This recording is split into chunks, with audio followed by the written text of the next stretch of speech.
que crean que les es valioso. Queremos agradecer principalmente la labor del Ministerio de Desarrollo Social y Familia, que durante este tiempo ha hecho una labor increíble y que ha facilitado también y ha sido parte de este seminario hoy. Especialmente agradecer a la Ministra de Desarrollo Social y Familia, Carla Rubilar, que nos acompañará con una reflexión de apertura. También agradecer al BID, al Banco Interamericano de Desarrollo, por la sistematización de aprendizajes, que ha sido clave en esta experiencia, que les vamos a compartir en detalle. Y del BID, del Banco Interamericano de Desarrollo, queremos saludar a Florencia Atademo Gil, representante del BID en Chile, y hoy en su representación nos acompaña Caterina del Río, encargada de comunicaciones del Grupo BID en Chile. Muy bienvenida, Caterina, gracias por estar con nosotros.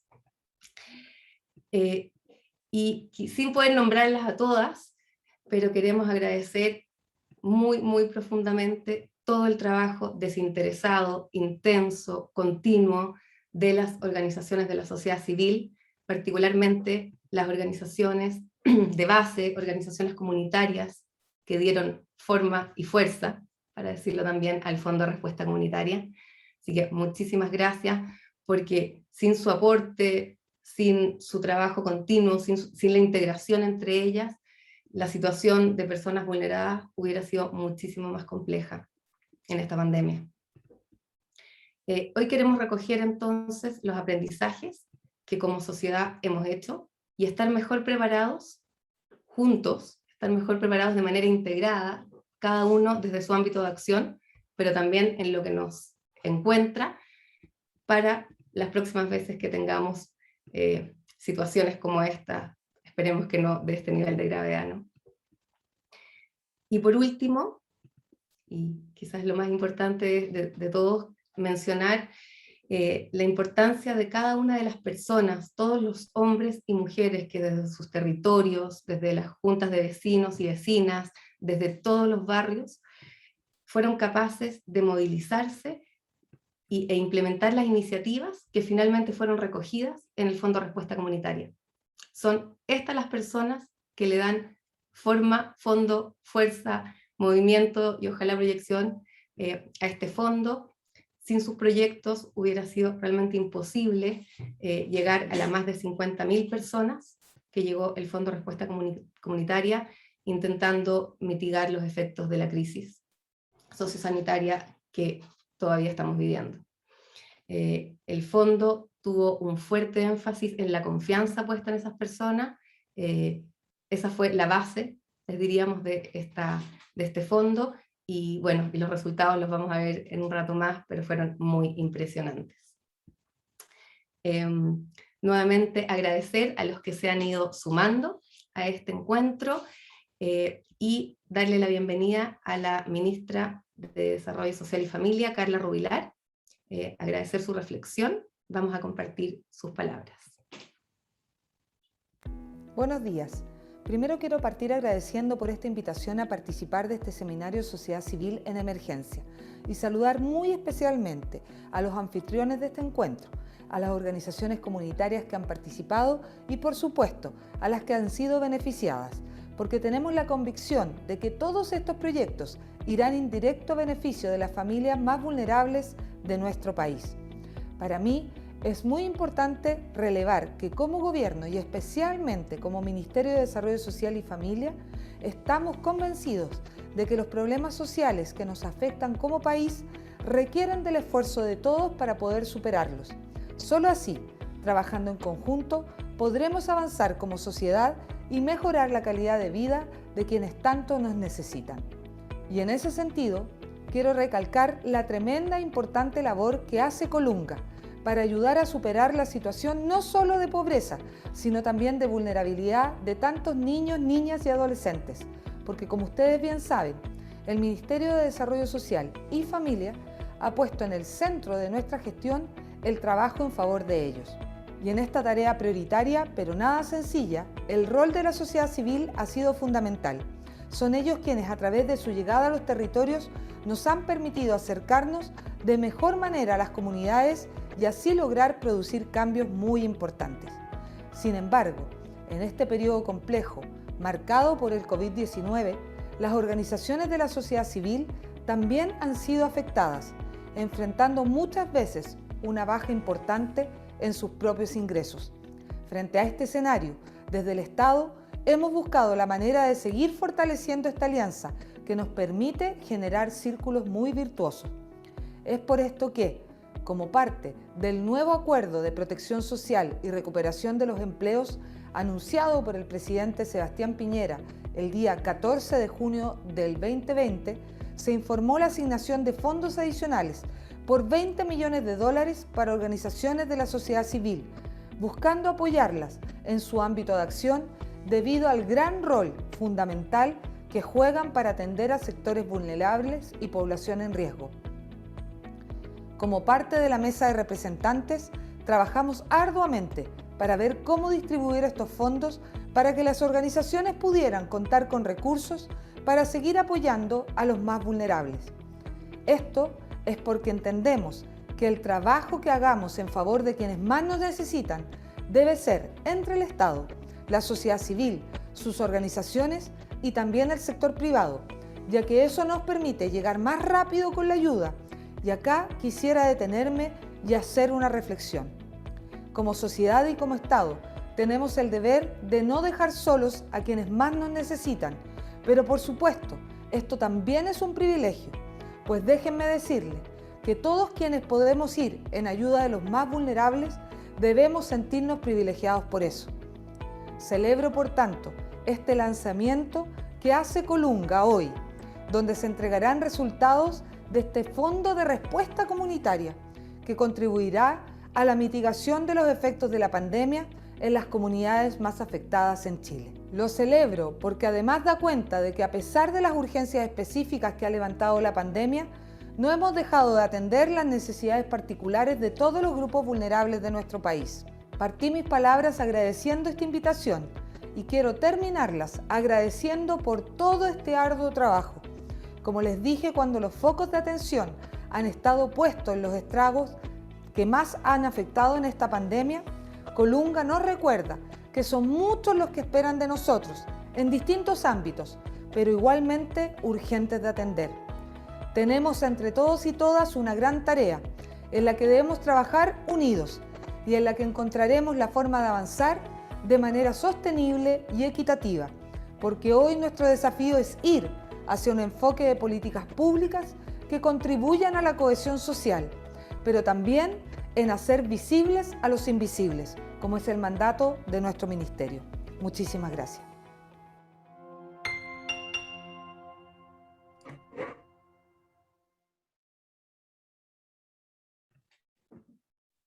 Muchísimas gracias, ministra Carla Rubilar, por sus palabras. Muchísimas gracias por destacar este trabajo. Quisiéramos recordar que es el trabajo conjunto de múltiples organizaciones que han estado empujando, trabajando incansablemente en esta gran iniciativa que nos van a detallar a continuación. Mencionar que nos parece muy interesante la forma innovadora en que se está apoyando a las comunidades desde el Estado de manera conjunta, entre el sector público y la sociedad civil. Esto marca un camino, evidentemente, para dar respuesta a quienes están en situaciones de mayor vulnerabilidad, principalmente en este contexto de emergencia que ha aumentado aún más las necesidades de las personas y comunidades vulneradas. Muchísimas gracias, ministra, y gracias a todas las organizaciones que están detrás de este trabajo. Para empezar a acercarnos a nuestro panel, y para dar un poco de contexto de quiénes serán nuestros panelistas, quisiera volver a recordarles cuál es el objetivo de este seminario. Estamos aquí para compartir con ustedes distintas experiencias de apoyo a la emergencia a través de la sociedad civil. Sabemos que la sociedad civil cumple un rol clave, un rol cercano, un rol oportuno y pertinente respecto a la atención de necesidades.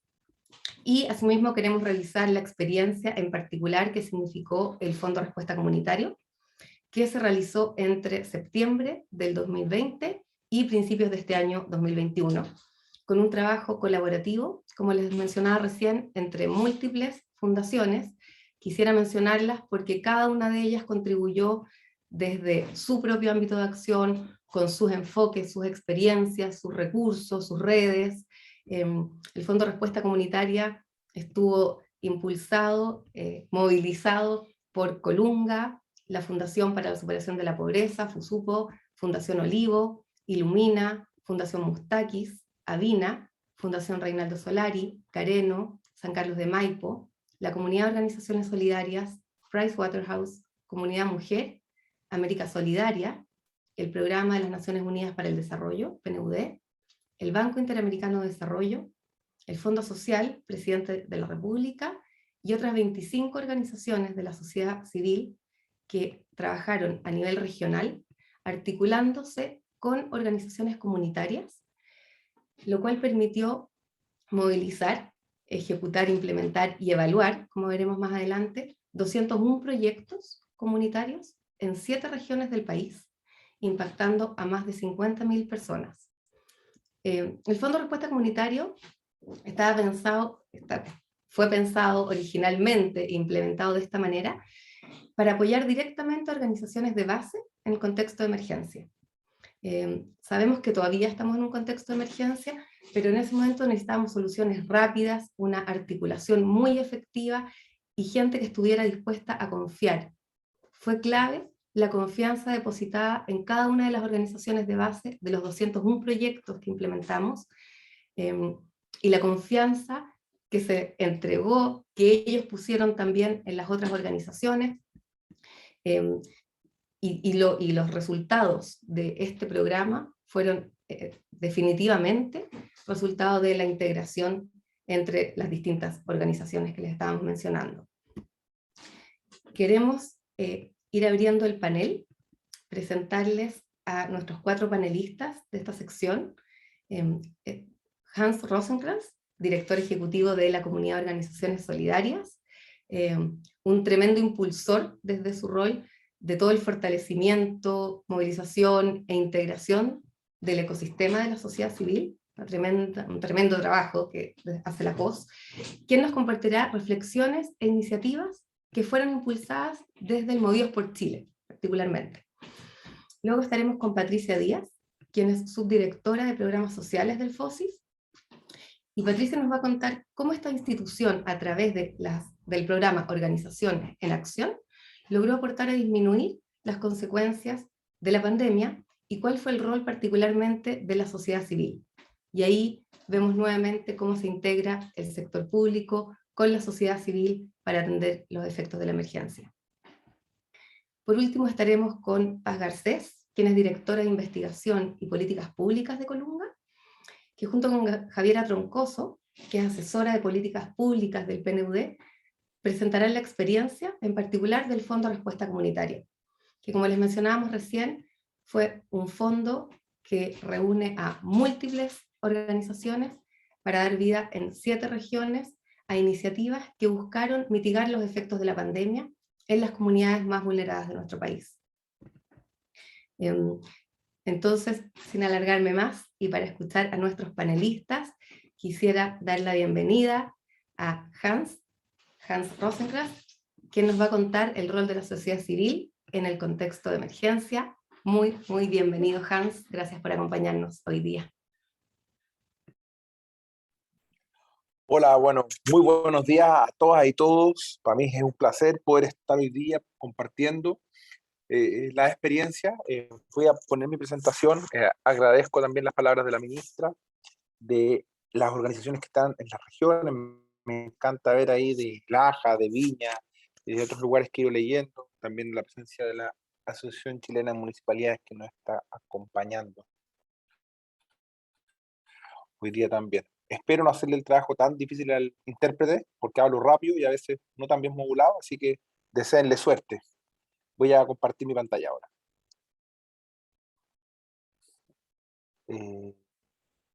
Ok. Bueno, me pidieron hablar de la respuesta de la sociedad civil y quizás quise hacerlo bastante desde cómo nos tocó vivirlo les voy a contar un poquito de contexto, y luego creo que los aprendizajes que nosotros tuvimos son aprendizajes válidos para todos y todas las organizaciones, sin importar su tamaño, pero espero sea de utilidad, sea interesante para ustedes, y cualquier duda, inquietud, bueno, ya tienen el chat donde pueden ir escribiendo.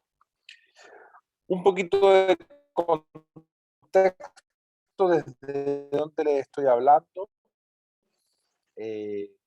Una red que integra más de 240 organizaciones de la sociedad civil que trabajan para la erradicación de la pobreza y la exclusión social desde el año 2007. Somos una red que llegamos a más de 1.200.000 personas cuando hablamos del impacto agregado, y hacemos principalmente tres cosas: articulación, fortalecimiento y colaboración entre organizaciones. Trabajamos en distintos rubros con nuestras organizaciones, coordinando y generando temas en infancia, migrantes, discapacidad, privados de libertad, situación de calle, sociedad civil, mujeres, personas mayores. Es bastante diverso, tan diverso como nuestras organizaciones, que son partes de la comunidad hoy día. Y principalmente son fundaciones y corporaciones quienes integran esta comunidad desde muy chiquitita a muy grande. Nuestro sueño, por eso es importante contarlo, es construir esa comunidad de organizaciones de la sociedad civil que esté fortalecida y articulada. Vamos a hablar de eso, de este sueño, de este propósito que tenemos cuando queramos hablar de los aprendizajes, porque una construcción de sociedad, de una comunidad, de construir el día de la emergencia. Así que ahí voy. Por otro lado, les quiero contar que tenemos un programa que se llama Movidos por Chile, programa permanente, que desde el 2017 trabaja para responder a la emergencia de forma coordinada como sociedad civil. Es una red articulada que trabaja desde la cooperación y coordinación, usualmente en la preparación y respuesta de desastres. Estos desastres usualmente son terremotos, tsunamis, aluviones, aludes. No estábamos acostumbrados a las pandemias, y algo de eso les voy a contar en la experiencia de lo que nos ha tocado. El Movidos también, como articulación, conecta con un montón de actores, desde el mundo privado, empresarial, empresa local, pero también con la sociedad civil. Es un trabajo de red articulada. Voy a partir entonces un poco hoy día con el relato, y desde donde les estoy hablando. El primer contacto en Chile de COVID llega el 2 de marzo. Y a nuestras oficinas llegó el 11 de marzo. En la oficina de al lado de nosotros hubo un contagio y nos mandaron de cuarentena. Y el 25 de marzo, 7 comunas en Santiago tuvieron cuarentena. ¿Por qué les cuento esto? Porque, ¿cómo nos afectó? Bueno, primero, al ser los primeros de las primeras personas en Chile que estuvimos con contacto estrecho, nos permitió organizarnos un poco como nuestra propia organización, ver el teletrabajo, partir un poquito antes. Eso creo que fue una suerte, porque sin tener contagios pudimos empezar a mirar la crisis un poquito antes de tal vez de lo que vio Chile, dado que teníamos estos contactos estrechos. Pero también desconocíamos los efectos, la duración y los riesgos.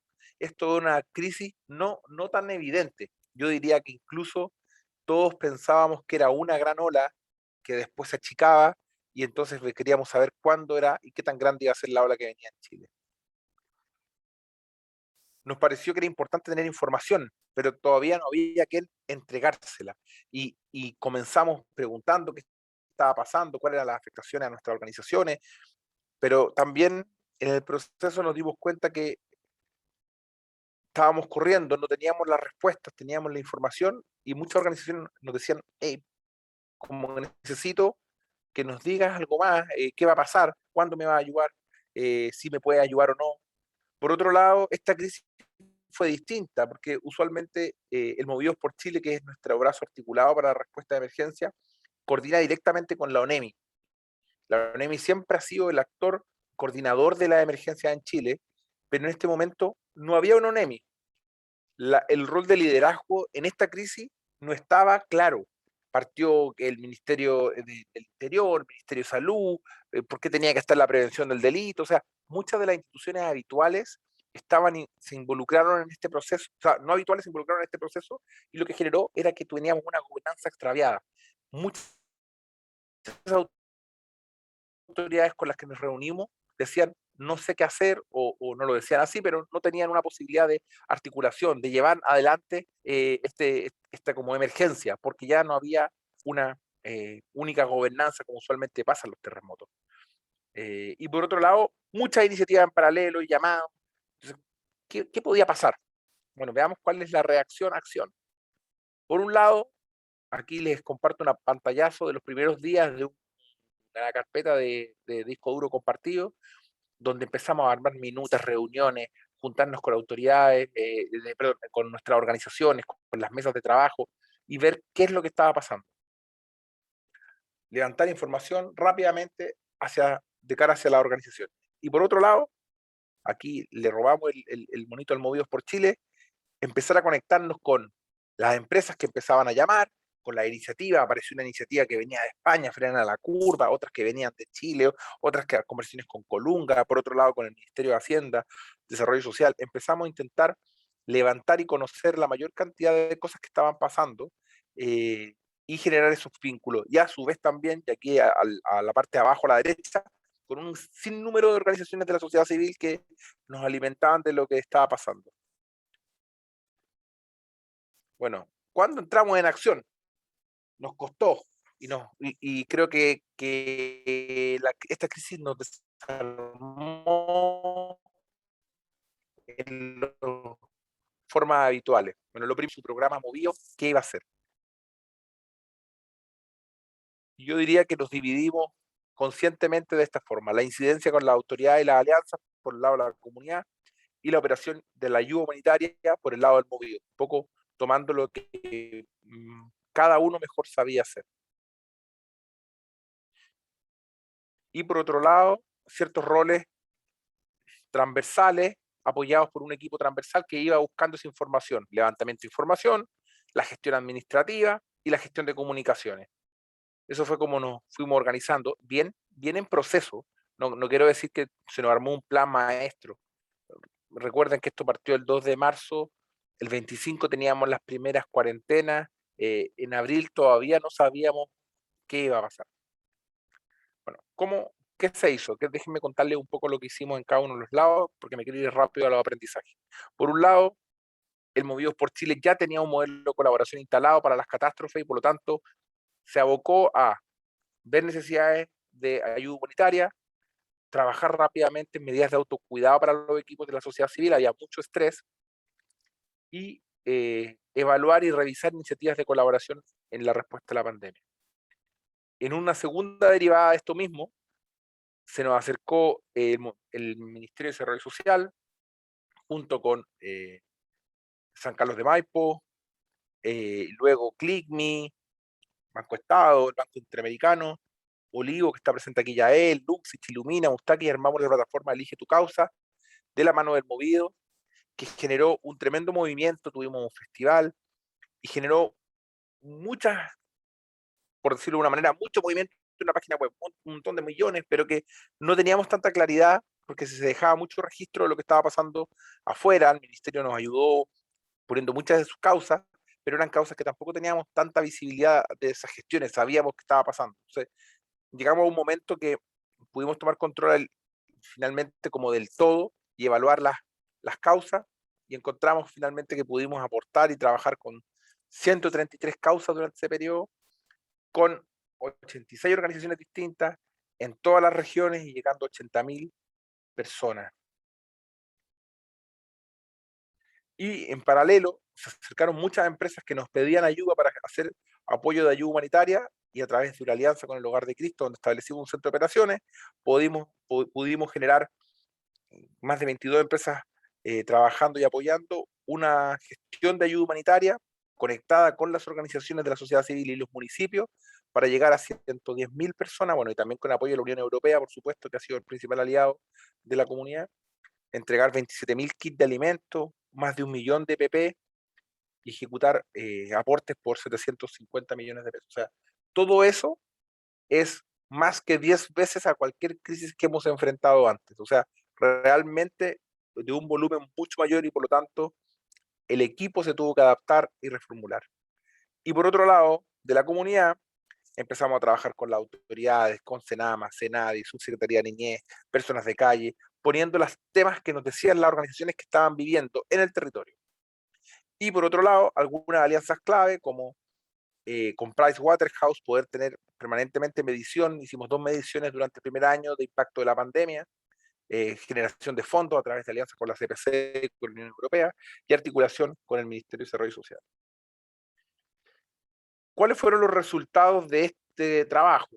Bueno, se logró articular una gobernanza para los temas sociales. Logramos, con el apoyo de muchos y también del Ministerio, que se creara una mesa de grupos vulnerables, no solo en Chile, sino descentralizada en todas las regiones. Se armó una mesa solo de COVID social calle, que logró resolver muchos de los temas de las personas en situación de calle por la pandemia, y aparecieron otras cosas que quizás fueron más paralelas, que algo mencionó la ministra. Se generó una agenda de nuevo trato, valorizando a la sociedad civil, se generó un fondo de apoyo a la sociedad civil desde el Estado, y se hizo grandes avances a la ley de donaciones. Y por otro lado, se gestionaron cerca de 1.000 millones de pesos en fondos para apoyo a las organizaciones de la emergencia. Esta era la parte que quería llegar, porque creo que a todos nos sirve. Creo que en lo que vivimos, en ese proceso, yo diría, hay que implementar de manera ágil. No está toda la información, no está todo el análisis claro, y probablemente va a cambiar. Pero si uno deja de tener contacto con los territorios y deja de hablar con las personas que están viviendo, probablemente esto no va a pasar. Esto es muy difícil que le pase a una organización de base, porque trabajan todo el tiempo en el territorio, pero ya si hablamos de una fundación que está probablemente conectada con los dirigentes, pero no con las comunidades, es más posible que pase. Y por lo tanto, es clave armar estos modelos de pivotaje, algo liviano que pueda cambiar y que nos mantenga en acción.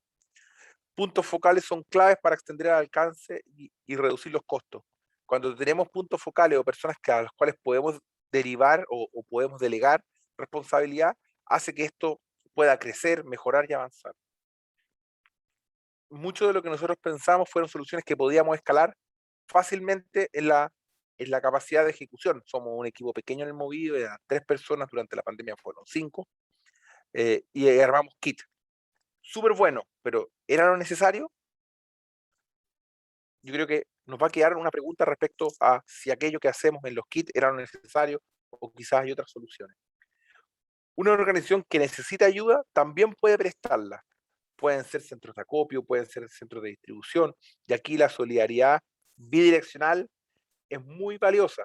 Y en ese sentido yo creo que las comunidades son agentes de cambio, porque pueden ayudar a distribuir, pero también a generar, a concentrar. O sea, se pueden hacer muchas cosas. Y por otro lado, el rol del seguimiento y el control es vital. Hay que estar todo el tiempo chequeando, validando, generando información. Nos dimos cuenta que nunca hay que dejar de recopilar información. En los tiempos de crisis la información vale el doble. O sea, todo el mundo necesita información, y si ustedes la tienen en sus comunidades, quiénes son las personas que están afectadas, en sus vecinos, o las organizaciones que ustedes trabajan con sus juntas de vecinos, o en nuestro caso con organizaciones, es clave. Eso permite tener conversaciones con autoridades, movilizar recursos, y por lo tanto no hay que movilizarse porque haya poca información, al revés, hay que movilizarse y ir aclarando el mapa poco a poco. La información está donde están pasando las cosas. Nuestro aprendizaje intenta no llegar con intermediarios, sea fundación grande, comunitaria o red, anda al territorio, escucha lo que está diciendo el territorio. Eso es lo más importante, porque si no la información va a tener demasiado ruido, y en los momentos de crisis eso puede traer que se utilicen mal los recursos. Aprendimos, o por lo menos lo vimos, en las emergencias también son momentos claves para incidir, para visibilizar cosas, problemas que han estado pendientes por años. Y eso puede también ser una comunidad, como también nos pasó a nosotros como organizaciones o como red, con la ley de donaciones, que se logró activar a propósito de la emergencia, algo que llevaba más de 15 años parado. Creo que las comunidades también pueden aprovechar la visibilización del rol del que ellos hacen para poder incidir. Pero no todos lo hicieron igual, y aquí quiero contar muy cortito. Por ejemplo, las organizaciones que trabajan con Sename quizás fueron menos fuertes y incidentes, logrando que los jóvenes pudieran tener cuarentenas menos estrictas dentro de los servicios residenciales. Por otro lado, tomo el ejemplo de Senama. Senama fue un organismo público que estuvo a la vanguardia probablemente en Chile de cómo reaccionar. No fue necesario hacer incidencia, dado que ellos ya estaban abiertos, disponibles, conversando y con una agilidad inmensa. Y por otro lado, las organizaciones de calle, que probablemente son usualmente aquellas que tienen menos recursos, con las que están más complicados, tal vez fueron las más incidentes, las más fuertes y lograron mover la curva y que se generan instancias de articulación. Esto es clave, o sea, no se puede perder. Y por último, en tiempos de caos siempre se debe recurrir a quien reconoce el territorio. Y les digo, las cajas que entregó el gobierno y las quejas que generaron quizás se hubiesen podido cambiar si hubiésemos probado algo nuevo. Comida para todos, canasta local, iniciativas que yo creo que nos dieron una respuesta, pero que no, en su momento al inicio, no nos hacía sentido porque no partían con todo resuelto, porque tienen impacto de largo plazo mucho más. Por ejemplo, en este caso, si hay relación con los narcos, ¿quién va a saber quiénes son o cuáles son los territorios que se pueden ingresar? Solo las personas que trabajan y viven el territorio son las que más lo saben. Y en ese sentido, las ollas comunes nos dieron clases de cómo responder rápido, eficiente y saben a quién darle y a quién no darle. Conocen su territorio. Ese conocimiento se tiene que valorizar más. En tiempos de paz se debe cultivar la red. En emergencia no habrá tiempo. Esto es un trabajo que tenemos que hacer todo el tiempo. Aunque sea por goteo, pero se tiene que mantener un vínculo que nos permite articular.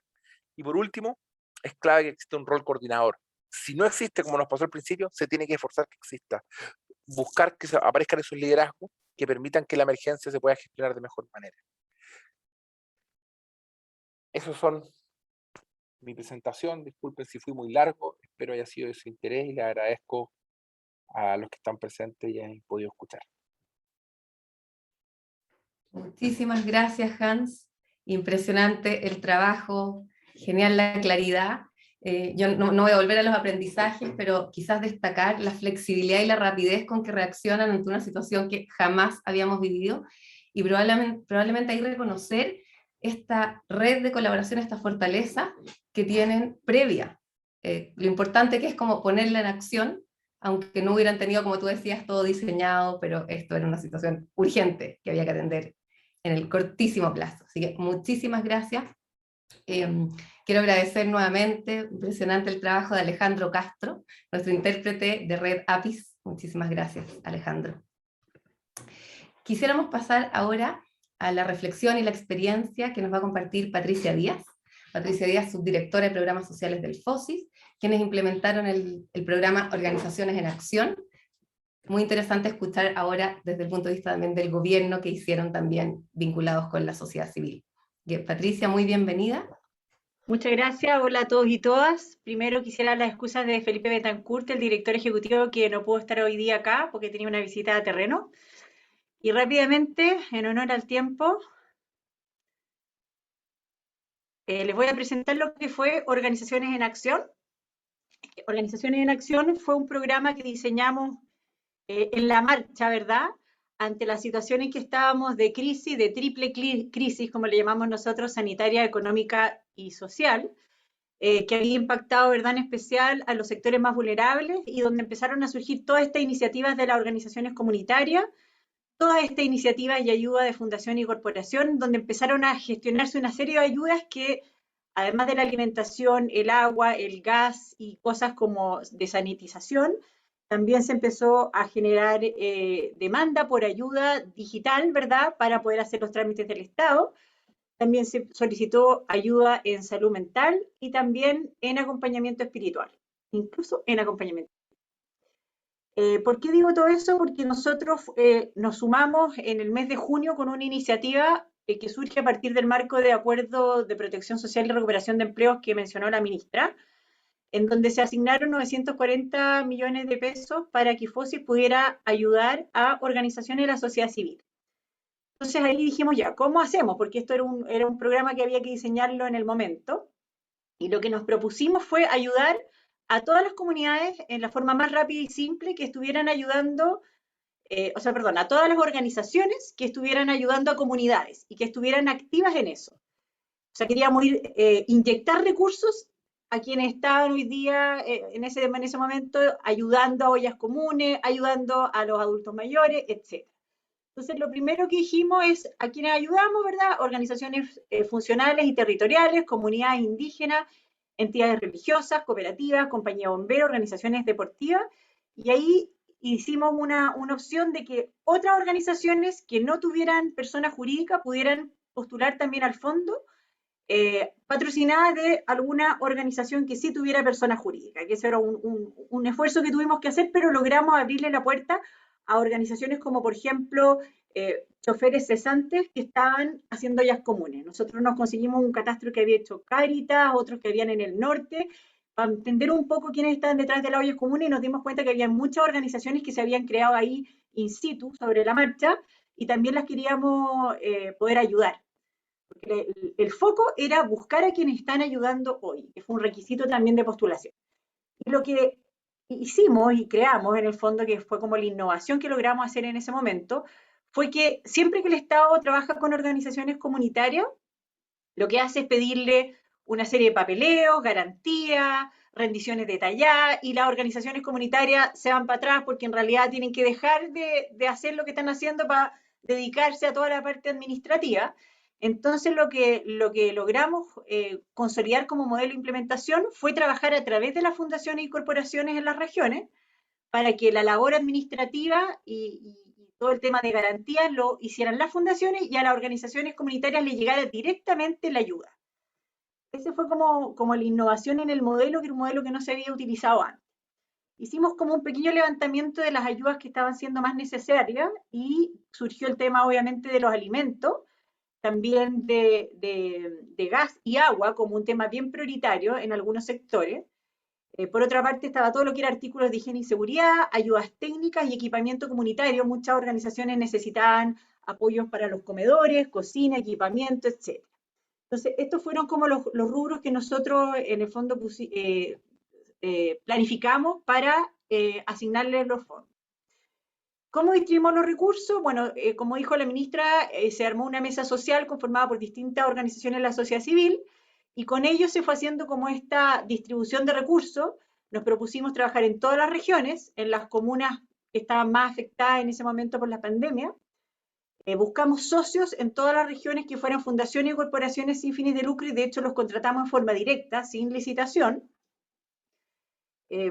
Los recursos nos alcanzaba para abarcar a 376 organizaciones comunitarias, y cada una de ellas iba a recibir un monto aproximado de 2 millones de pesos, que también fue lo que estimamos que era lo adecuado. También Colunga nos ayudó a armar este modelo con la experiencia que ellos tenían, hay que decirlo, así que muchas gracias por eso. Bueno, ¿quiénes fueron los seleccionados? Principalmente Junta de Vecinos, Centros de Adultos Mayores, Centros Sociales y Culturales, agrupaciones de discapacidad, discapacitados, Comité de Desarrollo Local, clubes deportivos, agrupaciones de mujeres, agrupaciones indígenas y, en general, ollas comunes solidarias. Esas fueron las categorías que nos arrojó a nosotros el sistema de postulaciones. Básicamente los recursos estuvieron en todas las regiones, pero siempre se concentran en la región metropolitana, donde hay más demanda. La mayoría fueron sectores urbanos, que en ese entonces eran los más afectados por la pandemia.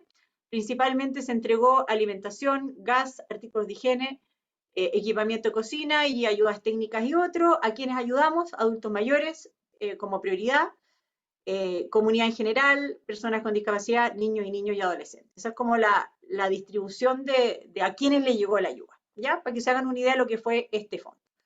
Y aquí es lo más importante, ¿qué es lo que aprendimos? Punto 1, este fue un modelo que nosotros creamos en que el Estado confía en la toma de decisiones de las organizaciones comunitarias.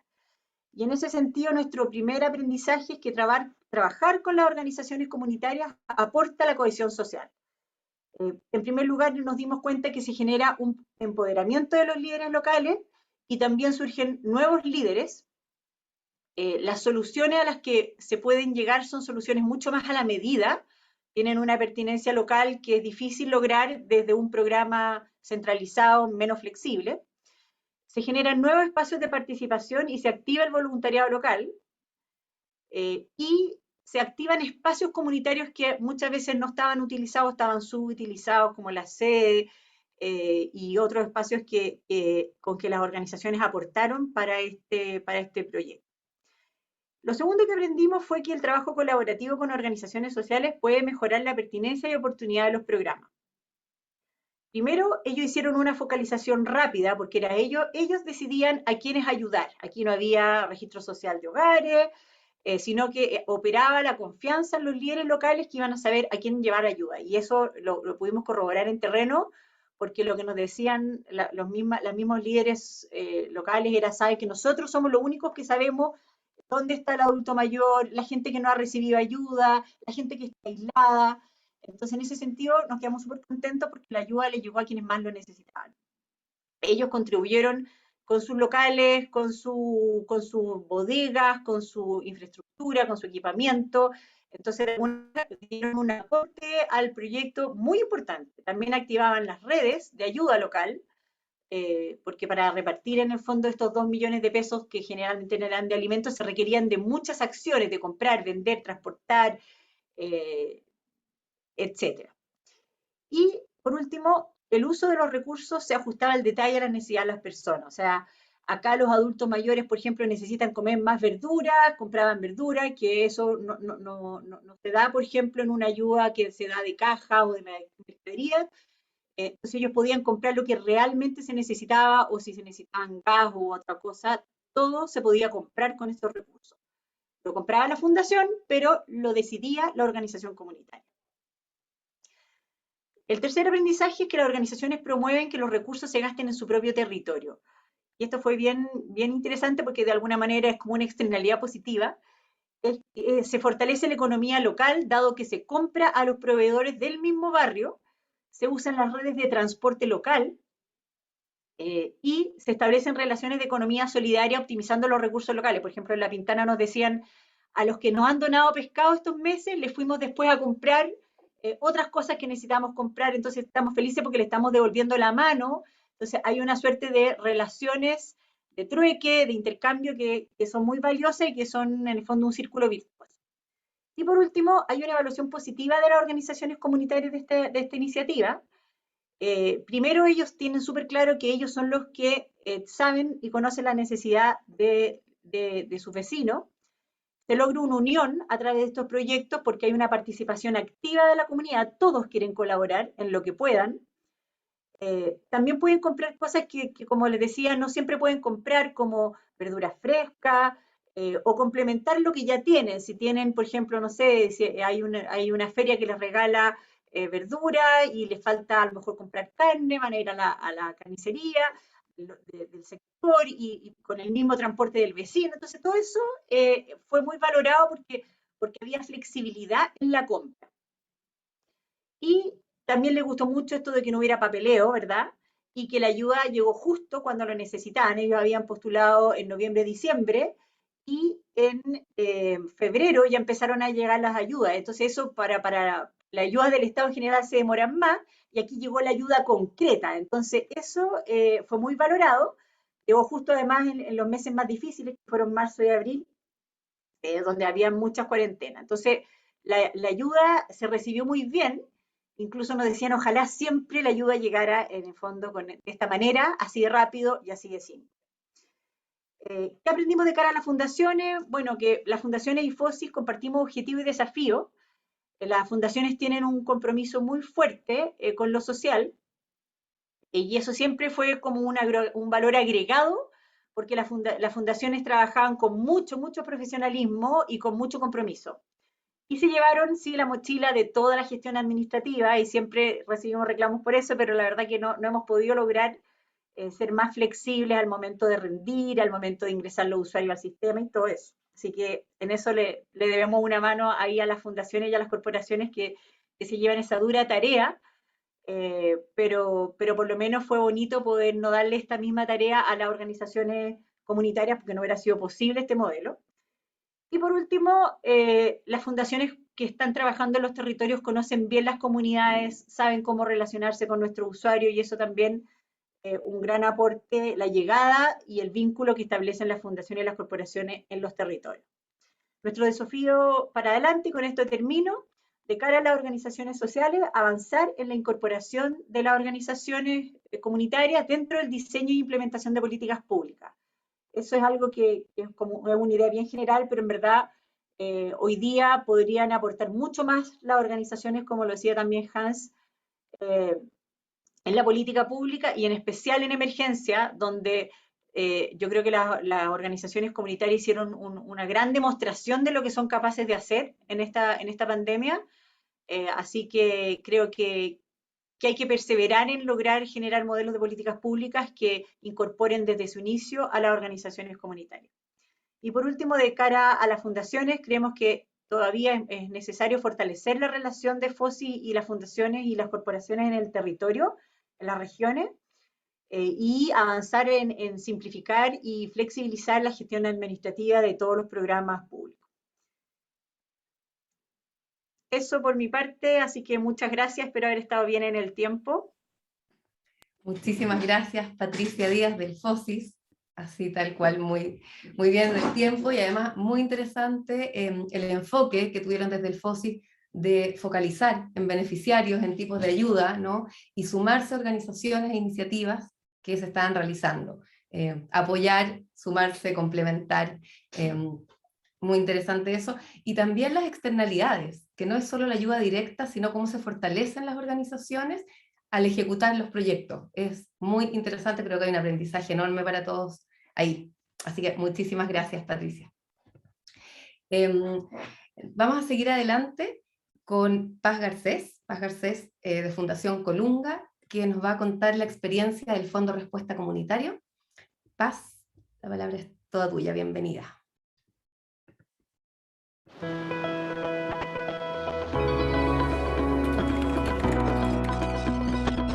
El cibercomunitario surge de una necesidad social. Cuando se vive en situación de toma es muy complejo poder acceder a redes sociales, muy complejo poder acceder a internet, y la pandemia vino a complejizar más esta situación.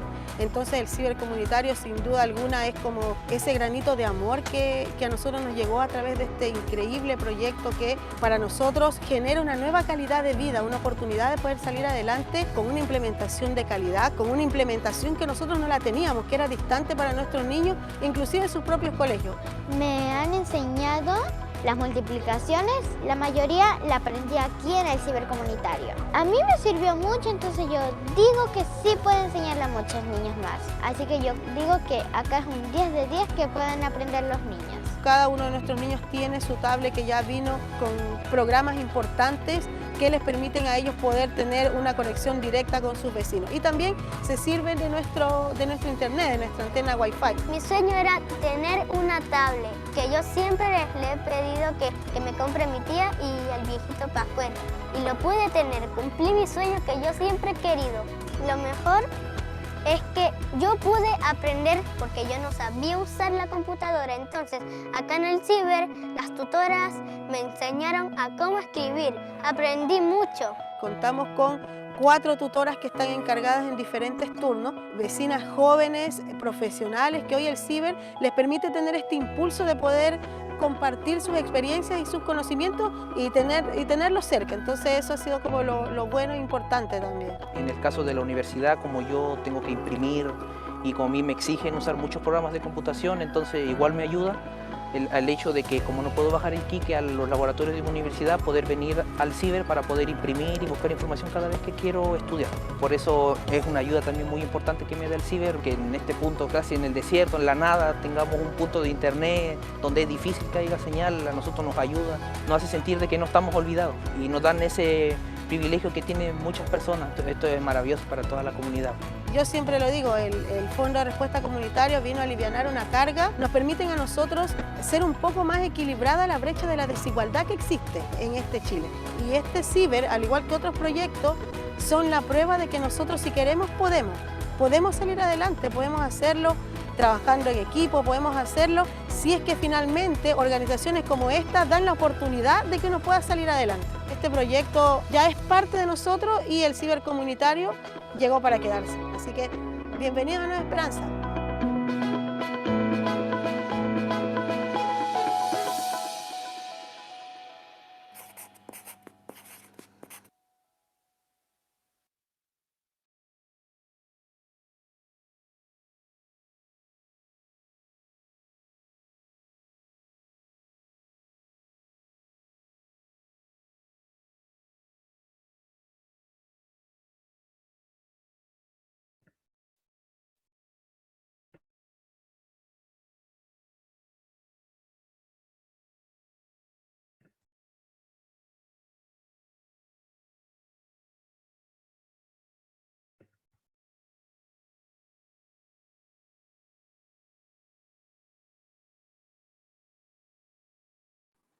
Aló, ahí sí.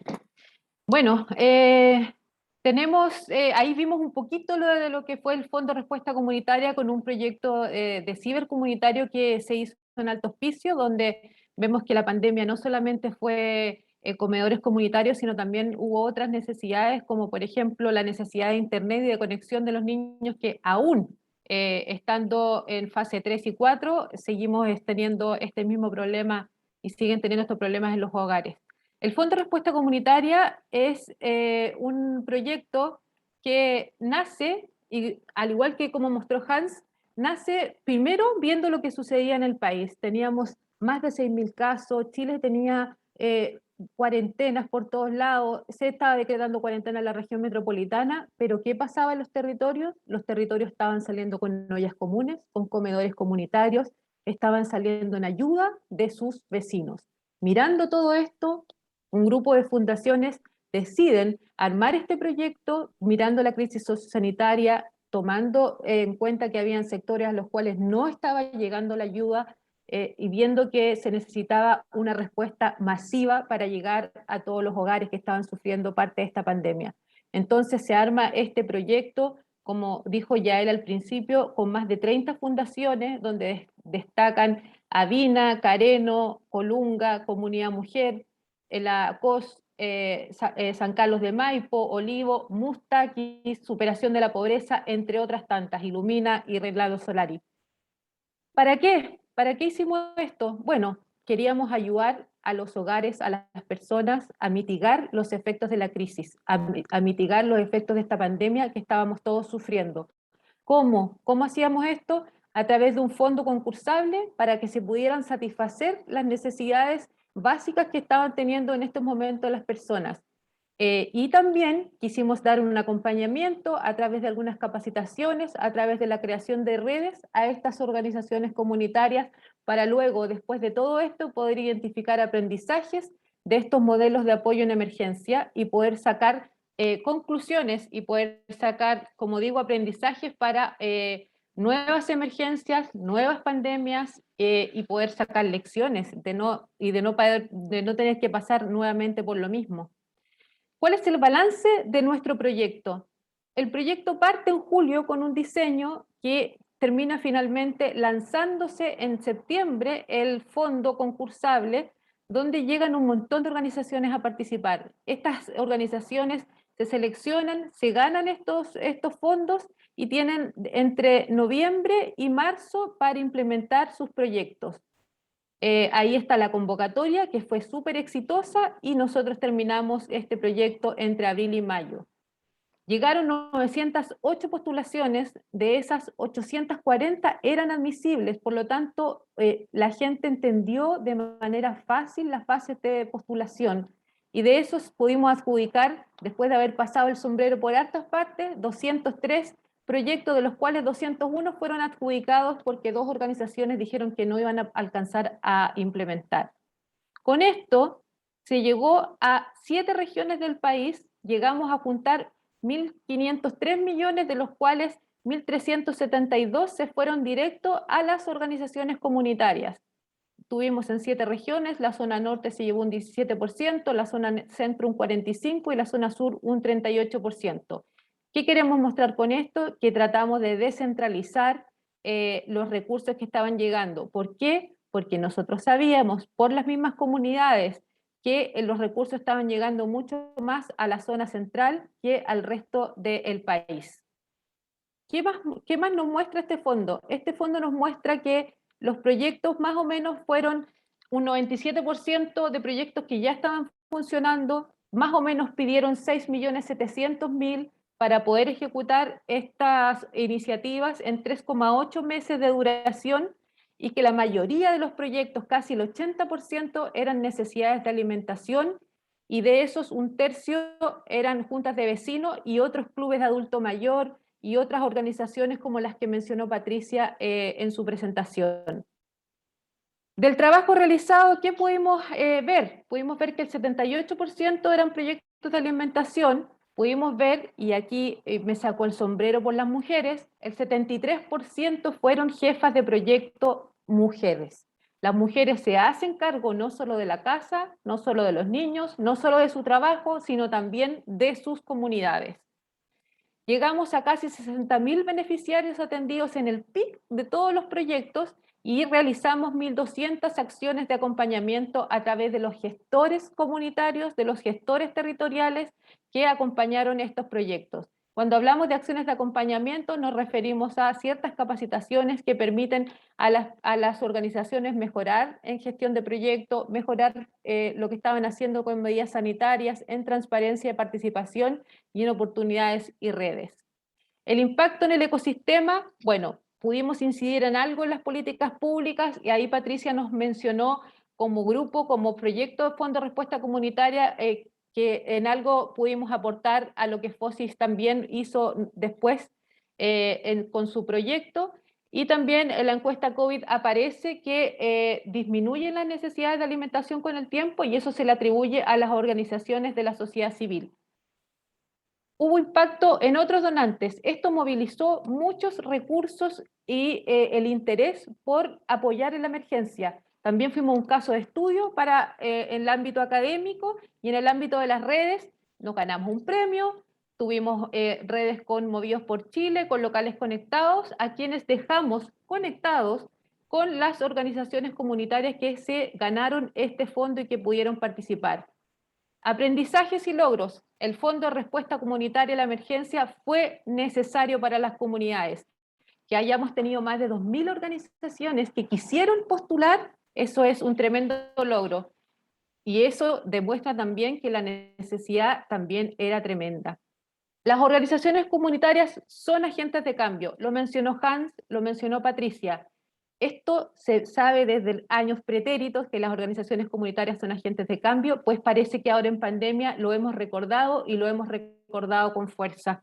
Las organizaciones comunitarias necesitan fortalecerse, necesitan que les generemos algunas capacidades, que las conectemos y que, como dijo la persona que vimos en el video de Alto Hospicio, ellas, si uno les entrega ayuda, ellos son capaces de levantarse, de poder generar buenos proyectos, de poder ayudar a sus comunidades. Lo que necesitan es apoyo. Se valora el modelo descentralizado y colaborativo. Como dije al principio, éramos casi de 30 organizaciones, estuvimos en todo el país, en 7 regiones, en 70 comunas y colaborando a distinto nivel. Los que ponen las lucas, los que ponen la fuerza en el territorio, los que ayudan a las organizaciones a postular, los que apoyan a las organizaciones y lo más importante, las organizaciones comunitarias. ¿Qué más aprendimos? Que con diseños y procesos simples se puede llegar a las personas de manera fácil y rápida. Ese también fue un aprendizaje de la presentación anterior del FOSIS. Y por último, este modelo de trabajo sistémico funciona en contexto de emergencia y no solamente en contexto de emergencia. Parece que si nos ponemos todos de acuerdo y buscamos todos el bien común, podemos llegar a mejores soluciones. Agradecemos nuevamente a este conjunto de organizaciones que está acá, donde están cada uno de los logos que no voy a mencionar, pero no se nos tiene que olvidar que las mayores gracias tenemos que dárselas a las 201 organizaciones comunitarias que trabajaron por sus comunidades durante esta pandemia y que siguen trabajando hoy día en algunos territorios que lo necesitan. Agradezco y saludo a muchas de esas organizaciones que están hoy día presentes porque algo he podido ver ahí de los que están conectados.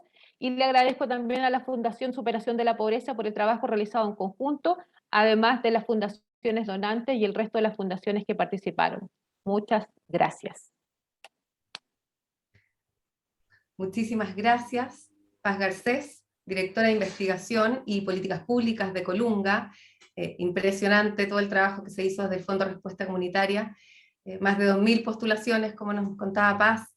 Y también quizás relevar que el cambio, que los agentes de cambio, que la movilización ocurre a nivel de las organizaciones comunitarias, pero que a la vez necesitan fortalecerse, como todas las otras fundaciones y corporaciones también, y ahí tenemos todos un rol aquí en adelante. Así que muchísimas gracias, Paz. Y quisiera darle la palabra a Javiera Troncoso, que es asesora de políticas públicas del PNUD. Ella fue responsable de la evaluación del Fondo de Respuesta Comunitaria.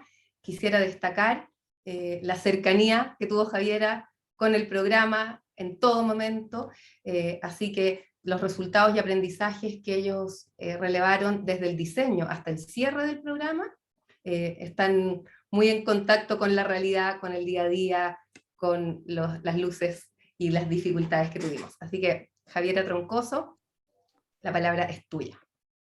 Muchas gracias. Buenas tardes ya a todos y a todas. Muchas gracias por la invitación a presentar en este seminario. Yo brevemente les voy a presentar los principales resultados de lo que fue la evaluación del Fondo de Respuesta Comunitaria que hicimos desde el PNUD. A ver, ahí se me pasa. Este proyecto estuvo enfocado en 3 etapas. Primero, una etapa de evaluación del diseño del programa, luego de los procesos y finalmente de los resultados. Se abordó desde una metodología cualitativa a través de entrevistas y grupos focales con los principales actores que participaron de la ejecución del programa, incorporando también las opiniones de los beneficiarios directos, que fueron los jefes de proyecto que se asignaron el fondo, y de los beneficiarios indirectos, que son personas de las comunidades beneficiadas por estos proyectos que se ganaron los fondos. Lo primero que hicimos en términos de evaluación del diseño fue apoyar en la construcción, en la definición de la teoría del cambio del programa. Esto en general es una sugerencia que nosotros hacemos a todos los proyectos, es construir la hoja de ruta de lo que va a ser el programa, definir muy claramente cuál es el problema, qué es lo que yo quiero lograr frente a ese problema y cómo lo voy a lograr, qué servicios o bienes voy a entregar y qué actividades tengo que realizar para producir esos servicios o bienes. Y así quedó construido en el Fondo de Respuesta Comunitaria. Uno lo puede incluso llevar a un solo párrafo, y en este caso es que si las actividades planificadas producían los 2 servicios, que era apoyo para el financiamiento de los proyectos y acompañamiento para el fortalecimiento de las capacidades de las organizaciones, ello debía conducir a la implementación efectiva de esos proyectos y a la generación de capacidades que finalmente van a fortalecer a estas organizaciones para que puedan mitigar los efectos de las pandemias en las comunidades y con eso contribuir al mejoramiento del bienestar de esas comunidades. Se valoró mucho de parte de todos los actores el que este programa hubiera recuperado lo comunitario, en una política social que en las últimas décadas ha estado mucho más enfocada en lo individual. Se valoró también mucho la metodología de intervención, que integrara organizaciones intermedias y fuera descentralizada, que entregara financiamientos de alto monto, pero también complementado con el fortalecimiento de las capacidades y con un acompañamiento directo y constante para ir potenciando los aprendizajes que se van logrando cuando tú ejecutas tu propio proyecto. Y la confianza depositada en las organizaciones de base también como algo muy valorado. En el proceso, los principales facilitadores de la ejecución del proyecto fue primero tener un diagnóstico acertado y compartido, o sea, una buena apreciación de cuáles eran las necesidades y del potencial que existía de trabajar con las organizaciones comunitarias para dar respuesta a esas necesidades. Junto con ello, un alto compromiso de los equipos ejecutores y esta alianza virtuosa que se creó entre la Fundación Colunga y la Fundación para la Superación de la Pobreza, cada uno entregando su propia expertise. Facilitó también mucho la flexibilidad para ir respondiendo a las dificultades que se iban enfrentando y permitió ir adaptando el programa a las necesidades y las realidades locales. Facilitó también una difusión capilarizada, o sea, muy apoyada en los actores locales, que permitieron que la organización, o sea, que el programa fuera conocido por las organizaciones comunitarias, que la convocatoria fuera simple, ya se ha dicho, y accesible, que se apoyara el proceso de postulación, que el proceso de selección tuviera distintas instancias de validación, tanto en el nivel central como en los territorios, que el sistema de transferencia y rendición fuera periódico, o sea, no se entregara todo el dinero de una vez, si bien eso es más exigente en términos de planificación, es también más seguro y permite que las rendiciones, uno vaya aprendiendo de ellas y no se tenga que hacer una rendición gigantesca al final. Y facilitó mucho el acompañamiento constante y cercano durante toda la ejecución para ir levantando los obstáculos que se iban enfrentando en los distintos proyectos a lo largo del país. Respecto de los obstáculos, sin duda, planificar en emergencia es un desafío y impide de alguna manera tener todo definido desde antemano. Esto implicó además una gran carga para los equipos ejecutores. Quizás un diagnóstico poco acabado en un principio de las capacidades para postular de las organizaciones comunitarias, lo que implicó que necesitaron mucho apoyo para la postulación, si bien el proceso era simple, mucho más apoyo del que estaba pensado originalmente, pero se logró responder rápidamente a ello, generando capacitaciones, habilitando WhatsApp, teléfonos, etc. Hubo falta de definición de ciertos criterios de selección en un inicio, que después fue una complejidad al momento de evaluar y se tuvieron que definir ahí. algunas dificultades para la ejecución de fondos públicos, por rigideces propias de cómo utilizar las plata del Estado. En este caso, esos fondos tenían que ser utilizados en bienes y no transferidos en dinero a las organizaciones, lo cual pudo generar algún malestar en algún momento. Faltó recurso de las organizaciones de los consejos regionales, estas son las organizaciones intermedias que iban a hacer el acompañamiento para el fortalecimiento, tenían poco personal y poco tiempo para hacer este apoyo personalizado, y hubo un sistema de monitoreo que fue muy demandante, con mucho formulario, muy periódico, y que significó una carga de trabajo quizá excesiva para lo que se necesitaba. Respecto de los resultados, primero, respecto del primer componente, del primer servicio que se quería entregar, efectivamente se logró entregar este apoyo para el financiamiento de proyectos de manera periódica y por un monto suficiente que permitió ejecutar esos proyectos.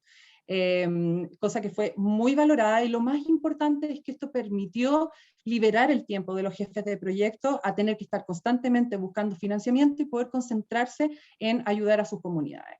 Finalmente, todos los proyectos, como dijo Paz, fueron ejecutados, todos lograron gastar los recursos en lo que habían planificado y rendir sin existir mermas, lo cual es un tremendo logro. Segundo, en la línea de fortalecimiento de las capacidades de las organizaciones, se logró entregar, no de la manera en que estaba planificada, ya que no pudo ser tanto a través de las organizaciones intermedias de los consejos regionales, sino más bien directamente desde los gestores, que originalmente se pensaba que iban a tener un trabajo más de acompañamiento administrativo, finalmente fue un acompañamiento también para el fortalecimiento, sobre todo en habilidades de gestión. Acompañamiento que fue muy valorado por los jefes de proyecto como una guía permanente de parte de los gestores, y que les permitió fortalecer capacidades, fortalecer el liderazgo de los jefes de proyecto, fortalecer a los equipos y generar mucha confianza en ellos mismos y con sus comunidades. A nivel de propósito, que era como el objetivo, que es el objetivo que tenía el Fondo de Respuesta Comunitaria, todas las organizaciones pudieron gestionar sus proyectos teniendo un impacto en sus comunidades y así mitigar los efectos de la pandemia mediante el aprender haciendo, ¿no es cierto?, con las capacidades que se generan en tú mismo ejecutando tu proyecto, y además por el acompañamiento recibido pudieron adquirir capacidades, pudieron ejecutar sus proyectos que sin existir este financiamiento probablemente algunas no podrían haberlo hecho, y les permitió en muchos casos aumentar el número de beneficiarios, ampliarse a otras comunidades, crecer y fortalecerse en términos organizacionales, afiatarse como equipo, fortalecer redes entre organizaciones con las municipalidades, conocer otras fuentes de financiamiento, y vincularse con sus comunidades de forma más directa, en muchos casos haciéndolas parte de la ejecución del proyecto y estableciendo redes de confianza y relaciones que finalmente fortalecieron no solo a la organización, sino a la comunidad en su conjunto. Y la sensación final que queda de la mayoría de los jefes de proyecto es de gratitud y de satisfacción por el trabajo que realizaron, por la confianza depositada en ellos, y la posibilidad de haber accedido a recursos que finalmente les permitieron impactar en sus comunidades. A nivel de fin que se buscaba, que es mejorar el bienestar de las personas y comunidades, hay resultados muy similares a lo que decía Patricia respecto al programa de FOXI. O sea, desde las propias comunidades se observó que las organizaciones demostraron su capacidad de reconocer e identificar las necesidades de sus comunidades, de dar respuesta, incluso mejor que el Estado, a las necesidades de los barrios de manera directa y de manera oportuna, y se establecieron confianzas en los líderes de los proyectos y al interior de la comunidad. Finalmente, como aprendizajes que quedan para futuro, es evidente el gran potencial de las organizaciones comunitarias para ir en apoyo de sus comunidades, pero sigue siendo un desafío su financiamiento, que les implica mucho trabajo, y también el apoyo que se necesita para ir postulando a las distintas iniciativas o fondos que existen, que no son muchos. El apoyo a las comunidades a través de organizaciones comunitarias requiere de un acompañamiento directo que permita aprovechar sus capacidades y con ello ir fortaleciendo no solo a la organización, sino todo el tejido social. Y este fortalecimiento es importante, yo creo que ese es otro aprendizaje, entender que se da en cualquier etapa de un proyecto, se da desde la postulación, se da en la ejecución, se da en la rendición, se da en cada conversación, en cada interacción. es importante establecer existe una necesidad de definir estrategias de trabajo con los líderes comunitarios. La mayoría trabaja como de forma voluntaria, por compromiso con sus comunidades, pero ello implica una tremenda carga de tiempo y una carga emocional. Entonces finalmente hay que fortalecerlos, hay que buscar nuevos liderazgos para no finalmente reventarlos, como se dice. También existe la necesidad de definir estrategias para fortalecer a los equipos de trabajo. Muchos jefes de proyecto trabajan solos, no tienen equipo y tienen que desarrollar la mayoría de las actividades ellos mismos, o ellas mismas, en este caso, mayoritariamente ellas. Y finalmente, entender que la confianza en la capacidad de las comunidades para responder a las necesidades trae buenos resultados, y esa confianza tiene que partir del propio programa. Si nosotros queremos generar un acompañamiento para que la confianza se genere en la organización respecto de sus propias capacidades y entre la comunidad y las organizaciones, debe partir esa capacidad, esa confianza del mismo programa que busca fortalecerlo, poniendo atención en las capacidades para potenciarlas. Muchas gracias. Muchísimas gracias, Javiera. Clarísima tu presentación, nos ayuda a ir entendiendo, profundizando cómo la acción de los distintos organizaciones de la sociedad civil, del sector público, contribuyen a mitigar, ¿no?, los efectos para las personas de comunidades más vulneradas. Y el rol clave de la confianza, que además se manifiesta en cada una de las partes, desde el diseño hasta la implementación del programa. Muchísimas gracias, Javiera. Les recuerdo que pueden ir dejando sus preguntas, sus comentarios en el chat, las vamos a recoger y se las vamos a transferir a nuestros panelistas a continuación de la presentación de Michelle. Así que bienvenidos si quieren ir dejando sus preguntas ahí, ya tenemos varias que vamos a ir compartiendo con ustedes un poco más adelante, y entonces le doy la palabra a Michelle Deler. Michelle es experta en gestión de emergencias, con formación, entrenamiento y certificaciones en Estados Unidos. Ha asesorado muchísimas instituciones, tanto el sector público como el sector privado, en Chile y en el extranjero, en ámbitos como desarrollo institucional, políticas públicas, community engagement, gestión de emergencias, entre otros. Y hoy nos viene a compartir cuáles han sido los desafíos de la gestión de emergencia desde la comunidad. Así que, Michelle, bienvenido y muchísimas gracias por ser parte de este seminario.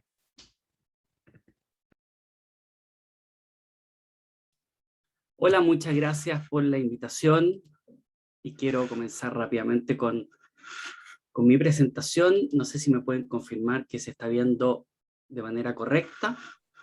Se ve bien. Perfecto.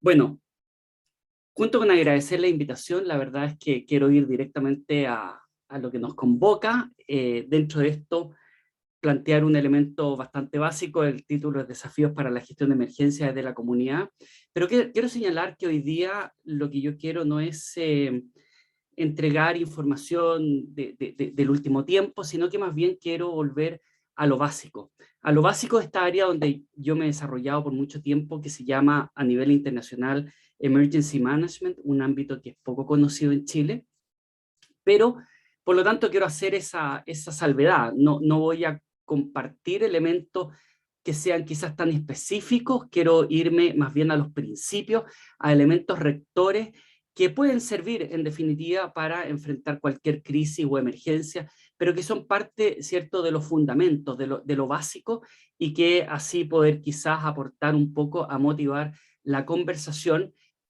a partir de la mirada que cada uno tenga, especialmente en el mundo local. Por lo tanto, partir porque probablemente uno de los desafíos, no solamente en Chile, sino que en América Latina, tiene que ver con un cambio de enfoque. Y hay en ese cambio de enfoque dos elementos bastante básicos. Uno, lo que tiene que ver con la construcción de un lenguaje común, y también tener una aproximación común. Puede sonar muy básico, quizás muy genérico, pero es parte de las bases, parte de los elementos fundamentales. Cuando hablo de la aproximación común, estoy hablando de algo muy simple. Por ejemplo, en nuestra región, en América Latina, hay aspectos de orden cultural, de cómo enfrentamos las emergencias que tendemos a asociarlas al origen, causa, magnitud, duración, y por lo tanto, voy a poner un solo ejemplo, cuando tenemos una pandemia, ponemos en el centro al virus. Cuando tenemos una erupción volcánica, tenemos en el centro al volcán o el fenómeno en particular, y por lo tanto ustedes lo habrán visto que nuestra aproximación cultural se da en aspectos muy simples, como por ejemplo en el caso del virus, cuál es la proteína que se ve afectada, terminamos conociendo las características y se termina propagando, ¿cierto?, una imagen donde tiene diferentes cachitos el tema del virus, y por lo tanto ponemos en el centro eso. Sin embargo, señalar que ya hace décadas a nivel internacional se plantea que los desastres naturales no existen, los desastres son sociales. Básicamente el mejor ejemplo es señalar cuando nos pasa y vemos algún tipo de volcán a nivel internacional, que si ese volcán es erupción en una isla deshabitada, tenemos un bonito espectáculo, tenemos un documental que es transmitido a nivel internacional y todos disfrutamos de esa imagen. Eso cambia directamente cuando ese volcán hace erupción en una ciudad o cercano a una ciudad donde hay personas. Por lo tanto, quizás parte importante de nuestro cambio de enfoque tiene que ver con eso.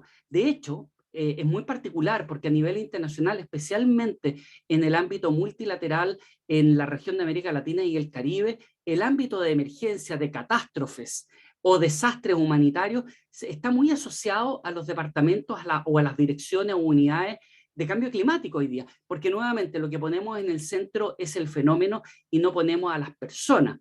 Eso hace entonces que nuestra aproximación sea bastante fragmentada. Por eso que es tan relevante establecer esta aproximación común y también este lenguaje común.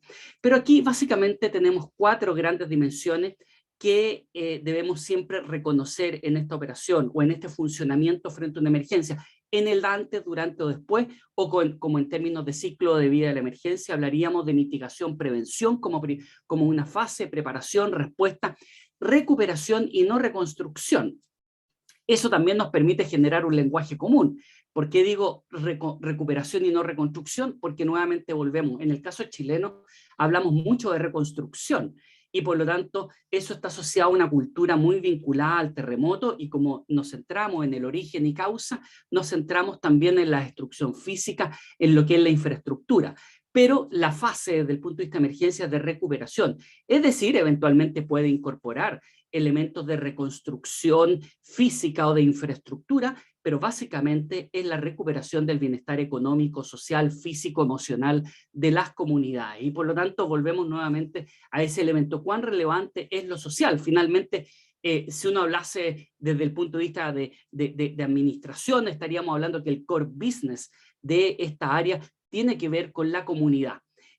Ahora, dentro de esto hay 4 grandes dimensiones que permanentemente interactúan. Uno, lo que es la gobernanza, lo que es la comunicación, lo que es la táctica o operación, que básicamente uno podría decir lo que se hace, no solamente lo que hace un organismo policial, un organismo prehospitalario o por ejemplo los bomberos, también lo que hace una comunidad organizada y entrenada en el territorio. Y obviamente lo que tiene que ver con la comunidad en su conjunto, no la mirada que se marca por lo cultural, que cuando hablamos de comunidad muchas veces está vinculado al territorio, ¿ya? Está vinculado a una cuadra, está vinculado a un tipo de organización, en el caso chileno, por ejemplo, la junta de vecinos, el club deportivo, pero aquí como hablamos que el centro son las personas, y podríamos hablar de que básicamente lo más relevante es la comunidad, estamos hablando entonces que nos referimos en esta dimensión a todo lugar donde uno construya comunidad. Y por lo tanto, cuando ya nos vamos a eso, sabemos que la construcción de comunidad en el territorio varía significativamente. Vuelvo nuevamente a la situación chilena. La comunidad, cómo se construye en un barrio de Santiago, incluso dependiendo de la zona de Santiago, es diferente a cómo se construye en el norte de Chile, o cómo se construye en el sur, o cómo se construye en una ciudad como Lima, o en otra como Quito, o en Antigua Barbuda, etc. Y por lo tanto, el reconocimiento de estas dimensiones es probablemente uno de los puntos básicos, que además, como señalaba, estos son elementos rectores que la verdad es que en este ámbito tienen décadas y que por lo tanto parte de esta construcción común y parte de esta aproximación común, de este lenguaje común, nos debería llevar también a profundizar en elementos de base que son conocidos, son prácticas bastante antiguas. en este ámbito. Por lo tanto, nos vamos quizás a lo primero, lo que es el ámbito político, lo que es el ámbito de la gobernanza.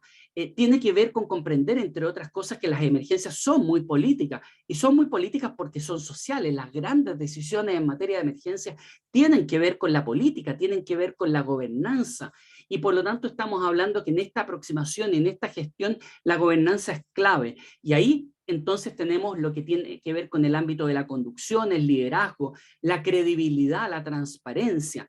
Es decir, no estamos hablando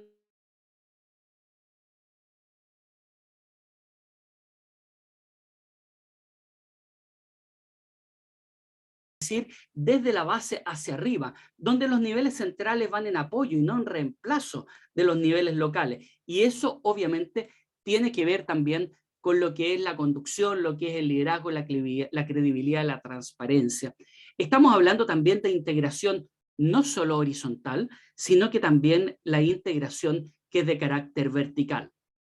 Probablemente uno de los elementos que nos ha llevado a que, a pesar de que existan todos estos elementos y sean conocidos hace muchísimo tiempo y en muchos países desarrollados, sean parte ya del funcionamiento consolidado de sus instituciones, también cabe preguntarse por qué de una u otra manera parecieran cosas de sentido común, que habitualmente las reconocemos luego de cada emergencia, pero que básicamente no se transforman en un cambio en la gobernanza, y estamos frente a un permanente descubrimiento. Esto probablemente se debe a la resistencia al cambio, asociado entre otras cosas a la accountability y también a lo que tiene que ver entonces con los procesos de lecciones aprendidas, asumiendo que lecciones aprendidas no es una lección conocida, sino que lecciones aprendidas corresponde a una lección conocida, pero donde el cambio ha sido realizado.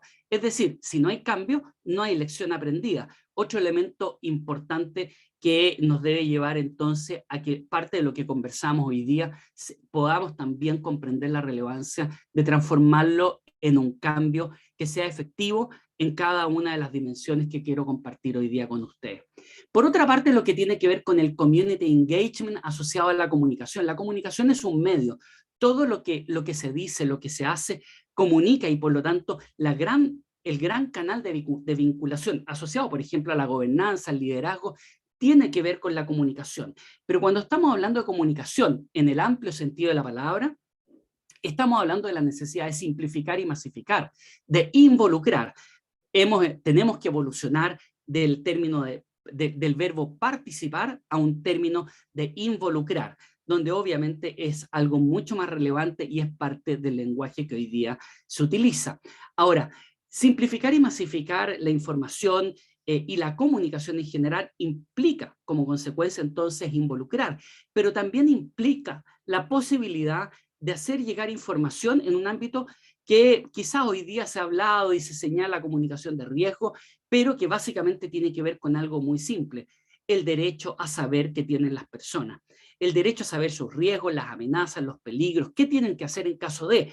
Si eso no lo conocen, difícilmente van a poder involucrarse, y por lo tanto ya desde solo un hecho comunicacional terminamos marginando a la comunidad y terminamos transformándola más bien en espectadores, dando entonces un paso muy complejo al asistencialismo. Y de una u otra manera a esta mirada bastante paternalista que muchas veces suele estar presente en las emergencias, asociado también a algo bastante natural que tiene que ver con los espíritus o las animosidades más bien de orden mesiánico, que están siempre muy presentes en un ámbito donde existe mucho poder. Porque aquí no estamos hablando de solo un poder económico, un poder político, que son los más tradicionales que vemos. Aquí hay un poder que es muy humano, es la posibilidad de decidir a quién se ayuda y a quién no se ayuda en un contexto de aflicción. Por lo tanto, no solamente estamos hablando del poder que pueden ejercer las instituciones, estamos hablando del poder que puede ejercer un voluntario con el solo hecho de poder estar llevando 3 o 4 botellas de agua.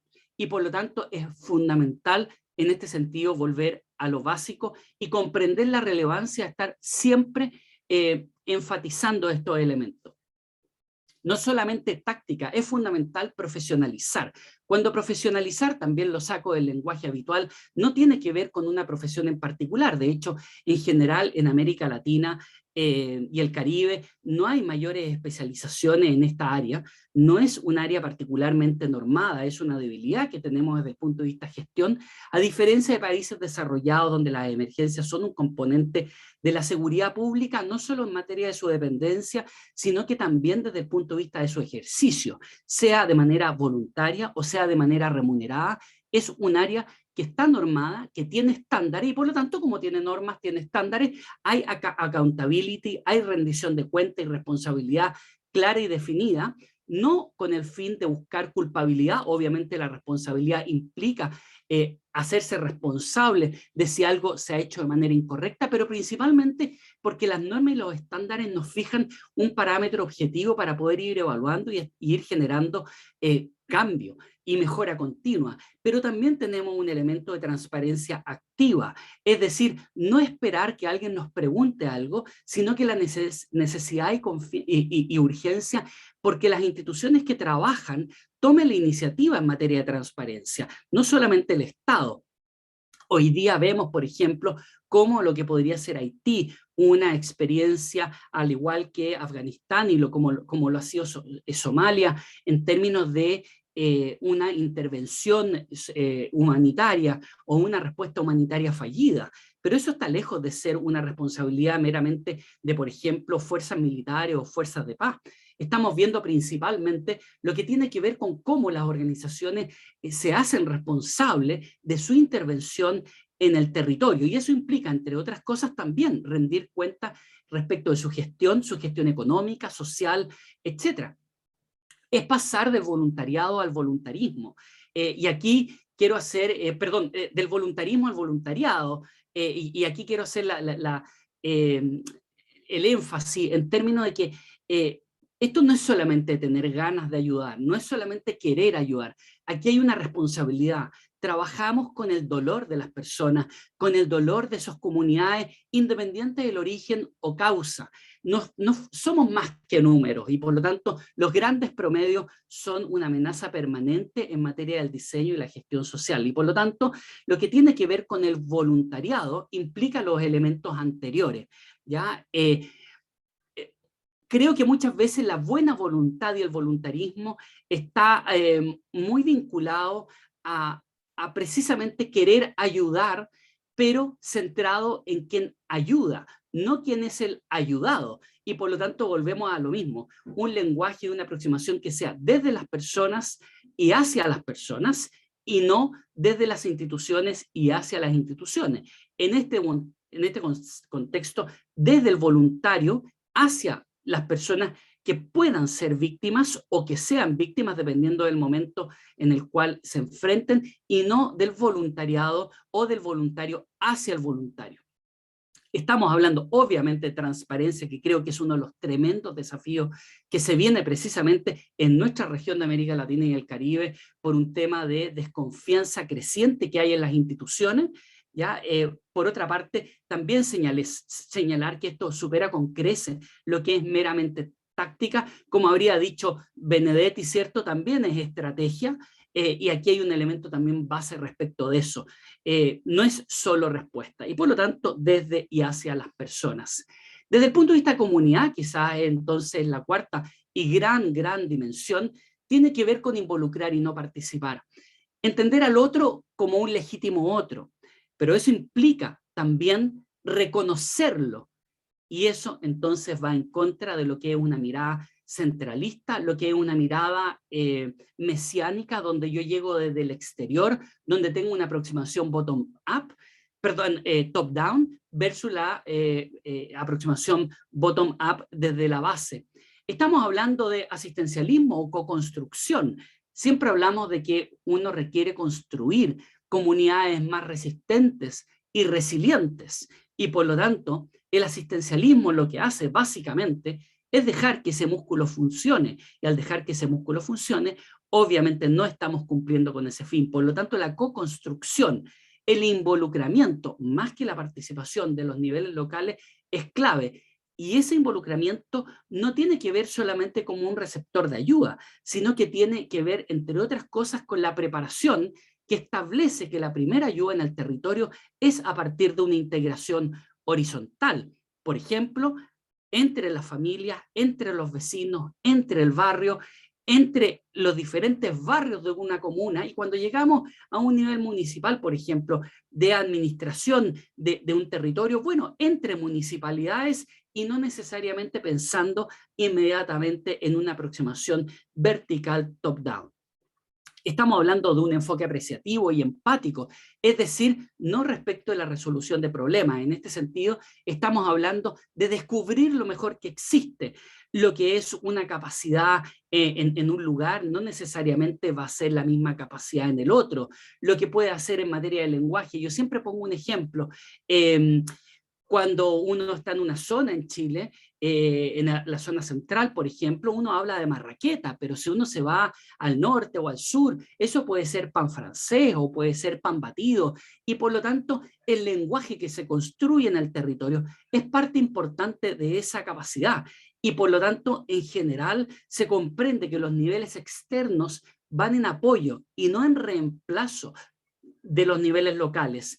Y por lo tanto estamos hablando del reconocimiento, del reconocer, no solamente el valorar, hacer la puesta en valor de lo local. Y en esa puesta en valor, obviamente, hay un tema de política pública, quizá ahí nos vinculamos más con la primera dimensión, que tiene que ver con la gobernanza, esa gobernanza que no solamente de un poder central, sino que principalmente la gobernabilidad, gobernanza y liderazgo local que hay en el territorio. En algunos territorios, de hecho, el liderazgo estará en un alcalde, pero en una localidad pequeña, dentro de esa comuna, en un barrio, el pastor, el sacerdote, el presidente de la junta de vecinos, etcétera, va a tener quizás más liderazgo y más capacidad de cambio que lo que podría ser un concejal o una autoridad política que tiene el poder administrativo y político obtenido a través de una elección popular, pero que en el momento de la generación del cambio y provocar el cambio, obviamente los liderazgos locales deben ser identificados, deben ser fortalecidos, de manera tal de que además, si hay algo que tenemos claro, es que una vez que llegamos desde fuera, lo primero es saber que pronto deberíamos salir de ahí e irnos, y por lo tanto esa capacidad debe quedar fortalecida. Compromiso de la sociedad civil organizada. Esto es muy relevante, es clave. Cada localidad tiene obviamente su tipo de organización. Voy a poner un ejemplo, me tocó después de los aluviones en la región de Atacama, trabajar mucho con comunidades aisladas. Las estructuras de organización que tenían en esa zona, por ejemplo en el Valle del Carmen, eran diferentes a las organizaciones que hay en otras zonas, donde el club deportivo estaba asociado a la Rayuela, donde existía el club de adulto mayor, pero por ejemplo el centro de madre, algo que en algunas ciudades y regiones ha desaparecido totalmente, existe. Por lo tanto, uno debe reconocer, apoyar y comprender que ahí hay un músculo que funciona todo el día, todos los días, y que tiene muchísimo más vinculación que lo que nosotros podamos hacer en el territorio, por muchas cajas de ayuda y mucho dinero que nosotros podamos llegar a aportar. El apoyo, en definitiva, y no reemplazo del nivel local, es decir, un enfoque social integral, empático con el territorio, más allá, en definitiva, de los grandes números. Todas las emergencias son locales, y aquí también viene otro tema del enfoque. Una cosa es que la emergencia escale y requiera recursos logísticos desde otros niveles territoriales, pero en general eso se limita a la logística, a recursos humanos, a recursos económicos, a recursos materiales. Pero la emergencia, cuando nosotros comprendemos finalmente que las personas son el centro, estamos hablando básicamente de que las emergencias son locales, independiente de su origen, magnitud, duración, etc. Y por lo tanto estamos hablando, y aquí voy haciendo ya un resumen, desde la comunidad y hacia la comunidad. Resistencia y resiliencia es parte de lo que debemos reconocer. Obviamente el tema de la cultura local es clave. Recuerdo que cuando me tocó asesorar a los 4 municipios de Atacama, muy pocos conocen que en el rescate de los 33, el campamento Esperanza, que no se llamaba así, sino que fue un nombre que intencionalmente le pusimos a partir de rescatar elementos locales, nosotros hablábamos de la familia minera. La familia minera, de hecho, ni siquiera tenía la misma estructura que otros sectores o segmentos de la misma región, pero tenía sí un funcionamiento que era particular y por lo tanto implicaba reconocer, descubrir lo mejor que existía para descubrir entonces cómo, en el caso de la familia minera, las creencias, la religiosidad, las estructuras sociales que se daban son las que finalmente nos permitían fortalecer ciertos aspectos y básicamente generar apoyo. No caminar con ellos, sino que en definitiva darles algunos empujones para que fueran capaces de caminar.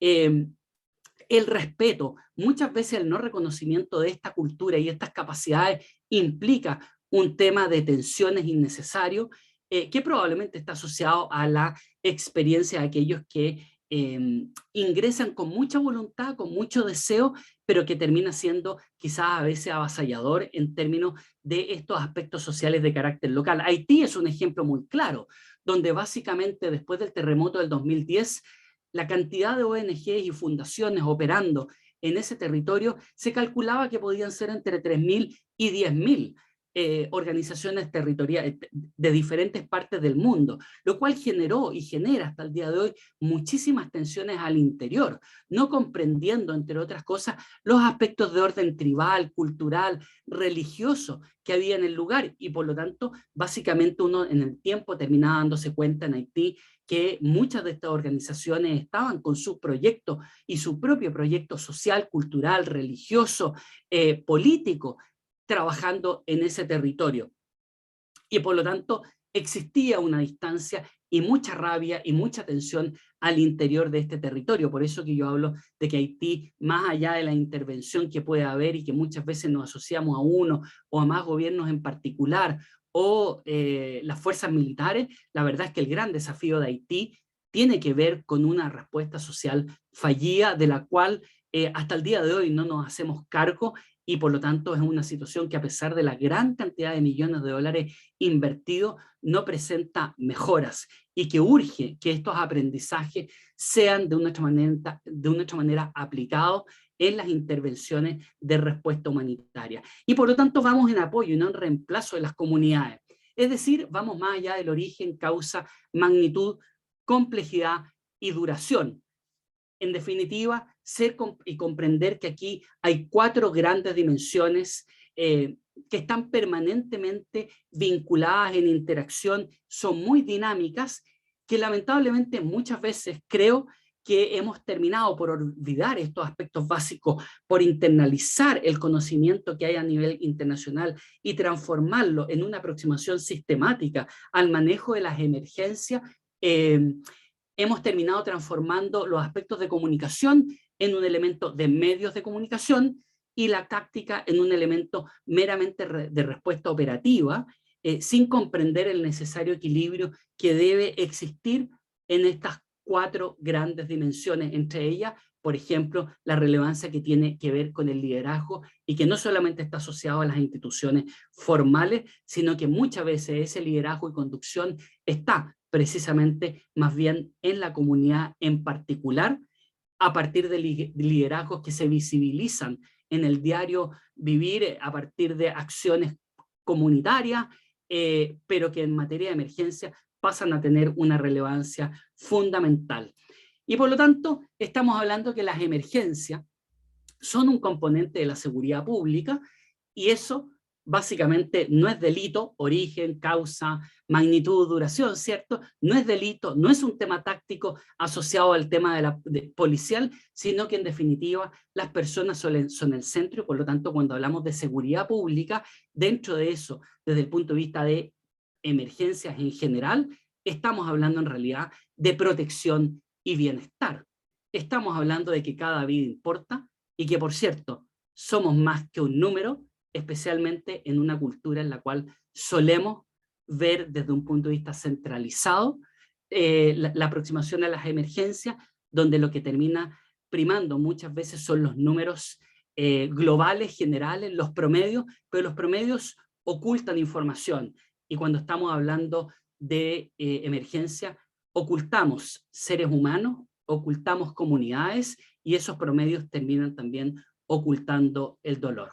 Eso es lo que podría compartir hoy día con ustedes y sin duda lo más importante son las preguntas que ustedes puedan tener. Muchas gracias por la invitación y un gusto haber participado y estar participando en este encuentro. Muchísimas gracias, Michelle, inspiradora, con mucho contenido, muchas experiencias y reflexiones, así que muchísimas gracias. Probablemente destacar lo que mencionabas de simplificar para involucrar, no quedarnos solo en la participación y en esto de colaborar con otros y con otras, reconocerlos, reconocer a las personas, las particularidades del territorio, a veces probablemente generalizamos demasiado, ¿no? Así que muchísimas gracias, Michelle. Les quería contar que han mandado un montón de preguntas, comentarios, se las agradecemos, gracias por el interés, gracias por también levantarnos preguntas que probablemente surgen, como decía Michelle, de distintas personas, territorios, realidades. En honor a la hora, lamentamos los atrasos, lo que vamos a hacer es compartir algunas preguntas y vamos a intentar que los panelistas luego nos puedan comentar algunas respuestas y compartírselas por correo electrónico junto con el resto de la presentación. ¿Sí? Entonces, teníamos una pregunta para Patricia, ¿sí? Del FOSIS. Es Varinia Tromben, que escribe desde la División de Desarrollo Territorial de la CEPAL. Ella quiere saber si el fondo creado durante la pandemia y que presenta hoy para financiar a las organizaciones de la sociedad civil está considerado ahora de manera permanente. No sé si estás Ya, por ahí. Sí, aquí estamos. A ver, estos fondos, como yo les decía, fueron fondos que se enmarcaron en una propuesta que hizo el gobierno de fondos de emergencia y de reactivación de empleo. Entonces, para nosotros como FOSI son fondos extraordinarios que no están en el fondo asignados a FOSI por ley de presupuesto, sino que son fondos que llegan ocasionales por pandemia. Entonces, no es que sea parte de lo que nosotros podemos decidir, sino que tendría que en el fondo apoyarse fondos extraordinarios para pandemia en el Congreso para que nosotros pudiéramos replicar la experiencia. Sí puedo decir que hubo una segunda etapa de estos fondos que fueron una convocatoria que surge también porque nos pidieron las mismas organizaciones que se apoyaran iniciativas productivas. Y hicimos como una versión 2.0, pero que ya no estaba centrado en la entrega de alimentación, sino que más bien a la reactivación económica, y se trabajó con organizaciones productivas la segunda etapa de este fondo. Pero en el fondo de emergencia ya se acabó. Si es que hay otro fondo y hay necesidad de alimentación, obviamente que ya tenemos aceitada la máquina y de todas maneras presentaríamos como FOSI esta propuesta, porque nosotros quedamos muy contentos con la experiencia. Muchísimas gracias, Patricia. Muy claro, además. Y la siguiente pregunta es para Paz Garcés, de Fundación Colunga. Te preguntan, Paz, ¿cuál fue la principal dificultad en la implementación del proyecto y cuál fue la principal estrategia de solución a esto? Gracias por la pregunta. Yo creo que muchas de las organizaciones que participaron del fondo saben cuál fue la dificultad porque la vivimos en conjunto. Los organizadores, así como también las organizaciones en el territorio. Nosotros recibimos una cierta cantidad de recursos desde la presidencia, a quien agradecemos por la donación, pero esos recursos tenían que ejecutarse, no se podían transferir directo a las organizaciones, sino que tenían que transferirse a través de bienes, porque si no tenían que rendir cada uno de los recursos entregados.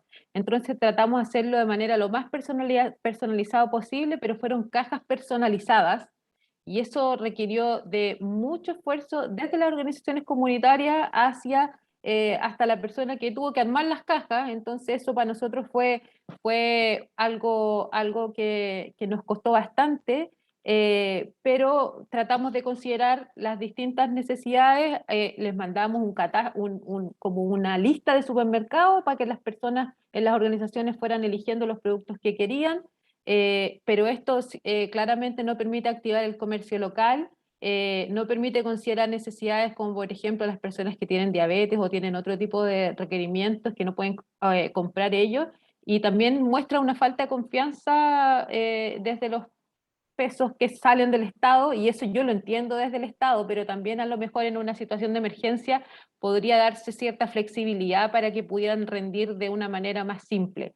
Eso, aparecieron otras preguntas que también tienen que ver con que la misma que le hicieron a Patricia sobre fondos próximos. Yo contarles que no tenemos pensado un fondo próximo. Ahora, si la pandemia recrudece, habría que ver cómo podemos reaccionar a eso, pero sí estamos trabajando con la Fundación Mustakis y Olivo en un nuevo programa que se llama Fortalecimiento Comunitario y que va a estar focalizado en territorios, y ahí vamos a tener fondos concursables, fortalecimiento, y la idea es fortalecer el capital social de las distintas comunidades, así que para allá vamos, así que atento por si llegamos al territorio donde están sus organizaciones.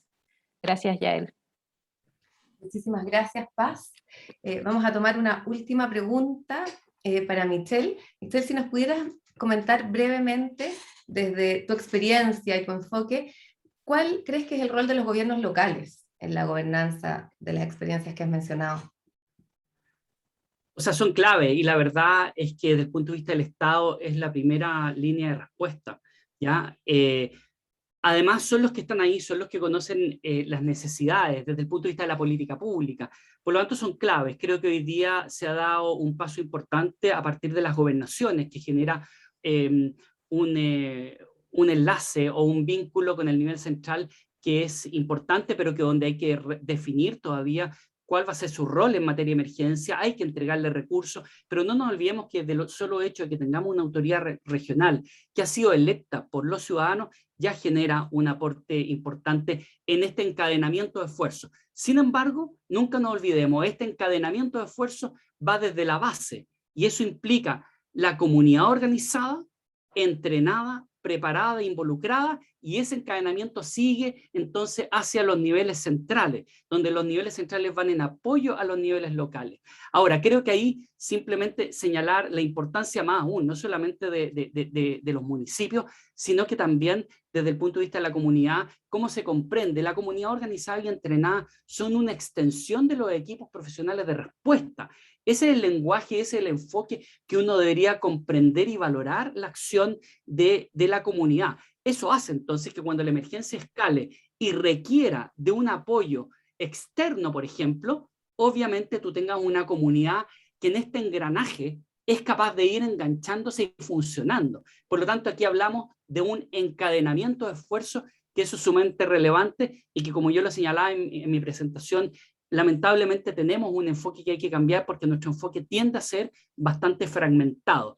Integración, colaboración, no solamente coordinación, la colaboración tiene que ver con algo también de actitud, es clave. Y creo que ahí todavía hay mucho espacio para mejorar, pero sin duda en materia municipal son fundamentales y es una instancia en la cual hay que construirle todavía más músculo. Muchísimas gracias, Michelle. Clave, como dices, el rol de los gobiernos locales. Estimados y estimadas, les agradecemos enormemente este panel súper interesante, con miradas, experiencias, proyecciones desde distintos ámbitos de la sociedad civil, del sector público. Agradecemos a Hans, a Patricia, a Paz, a Javiera y a Michelle. Y acercándonos al cierre, queremos invitar a dos personas de organizaciones que han sido claves en el Fondo Respuesta Comunitaria. Ellos, junto a sus equipos y todas las otras organizaciones colaboradoras del fondo, hicieron posible esta implementación. Queremos invitar a María Paz Rengifo, coordinadora del área Jóvenes en la Dirección Nacional de Servicio País, como representante en este momento de Catalina Litín, de la Fundación para la Superación de la Pobreza, y Arturo Celedón, director ejecutivo de la Fundación Colunga. María Paz. Ay, sí. Hola, Yael, muchas gracias. Hola, muchas gracias por el espacio, por también poder ver todos los aprendizajes que se dieron durante todo este tiempo. Nos tocó a todos aquí ser parte del fondo, de poder ir viendo cómo las organizaciones ponían todas sus capacidades delante. Ver aquí muchas también que han escrito en el chat es muy emocionante. Transmitir que desde la sociedad civil creemos que parte de nuestra misión es que en contextos de crisis debemos generar soluciones que sean inéditas, ¿ya? Nuestra capacidad de articular acciones, pero también distintos actores, ha jugado un rol muy necesario a lo largo de nuestra historia y sin duda también en el marco de esta emergencia comunitaria que nos ha tocado enfrentar y que aún no termina. Quiero destacar el modelo y la articulación que logramos, con confianza, convicción, en donde todos, las organizaciones, los gestores, los donantes, las comunidades, nos desmarcamos desde nuestro habitual quehacer para ponernos a disposición de este problema común y sobre todo, y lo más importante, de las personas que más lo estaban necesitando. En síntesis, la experiencia del Fondo de Respuesta Comunitaria desestructuró para estructurar algo que era pertinente, necesario, importante en un momento social, sanitario y económico muy complicado. Y esto no hubiera sido posible sin la confianza, la convicción y el compromiso de todos los que formamos parte de este gran esfuerzo, pero sobre todo de las distintas organizaciones comunitarias que empujaron y diseñaron soluciones para sus propias comunidades afectadas por el hambre, la falta de conectividad, la falta de agua, entre tantas otras necesidades. Sabemos que lograr juntar al Estado con otras organizaciones de la sociedad civil a nivel territorial y nacional es fundamental, porque proyecta una idea de estrategia para el futuro. Y si bien el Fondo de Respuesta Comunitaria fortaleció y apoyó en un momento determinado a muchas organizaciones, cabe preguntarse cuál es el desafío del Estado, ¿no es cierto?, y la política pública, pero también de nuestras organizaciones, en el entendido que estos esfuerzos deben ser colectivos, inclusivos y sostenibles, y que no deben quedar abandonados como tantas otras veces en el pasado. Nuestro llamado en ese sentido y el mensaje que queremos dar es seguir acompañando estos esfuerzos comunitarios a lo largo del país. Entonces les invitamos a todos los que estamos acá a sumarse activamente en este esfuerzo. Muchas gracias por el espacio, Yael. Muchísimas gracias, María Paz. Ahora queremos compartir las reflexiones de Arturo Celedón. Arturo. Muchas gracias, Yael. Muchas gracias a todos los panelistas, a todas las instituciones que han estado hoy día. Yo sé que estamos en el tiempo, así que voy a decir solo unas palabras muy breves para cerrar este seminario. Agradecer el trabajo que se ha mostrado hoy día en terreno, el trabajo del Movidos por Chile, que fuimos testigos de cómo acompañó a tantas organizaciones y comunidades, el esfuerzo tremendo que hizo el FOSIS de poder transformar su sistema de operaciones, generar este fondo, movilizar al Estado en un mecanismo innovador, a todas las organizaciones que fueron parte del Fondo de Respuesta Comunitaria, que también nos permitieron trabajar juntos, organizaciones de base, donantes, organizaciones territoriales, todas juntas con un fin común. Nosotros sabemos que toda esta articulación se basó en cosas que ya existían, en confianzas que se habían creado, en líderes que estaban trabajando en los territorios. Esos liderazgos se construyen, como mencionaba Hans y como también nos mostró Michelle, en los tiempos de paz. En los tiempos en que no estamos en la mitad de la crisis, ahí nos conocemos, ahí generamos la confianza, ahí generamos esas coordinaciones. Entonces quizás cerrar este espacio en que hemos podido reflexionar, recoger aprendizajes, juntarnos a mirar qué aprendimos juntos, a invitarnos a construir esa infraestructura, a construir esas confianzas, a construir esas coordinaciones, porque de lo único que estamos seguros es que vamos a tener más crisis por delante, más crisis y emergencia. Eso es algo que lo podemos escribir, lo podríamos apostar acá con toda certeza. Lo que está en duda es cómo vamos a responder a ellas. Estamos ahora terminando, no terminando, estamos o en un descanso de esta pandemia, pero ya tenemos encima la exclusión escolar, la crisis de salud mental, los empleos que se han destruido.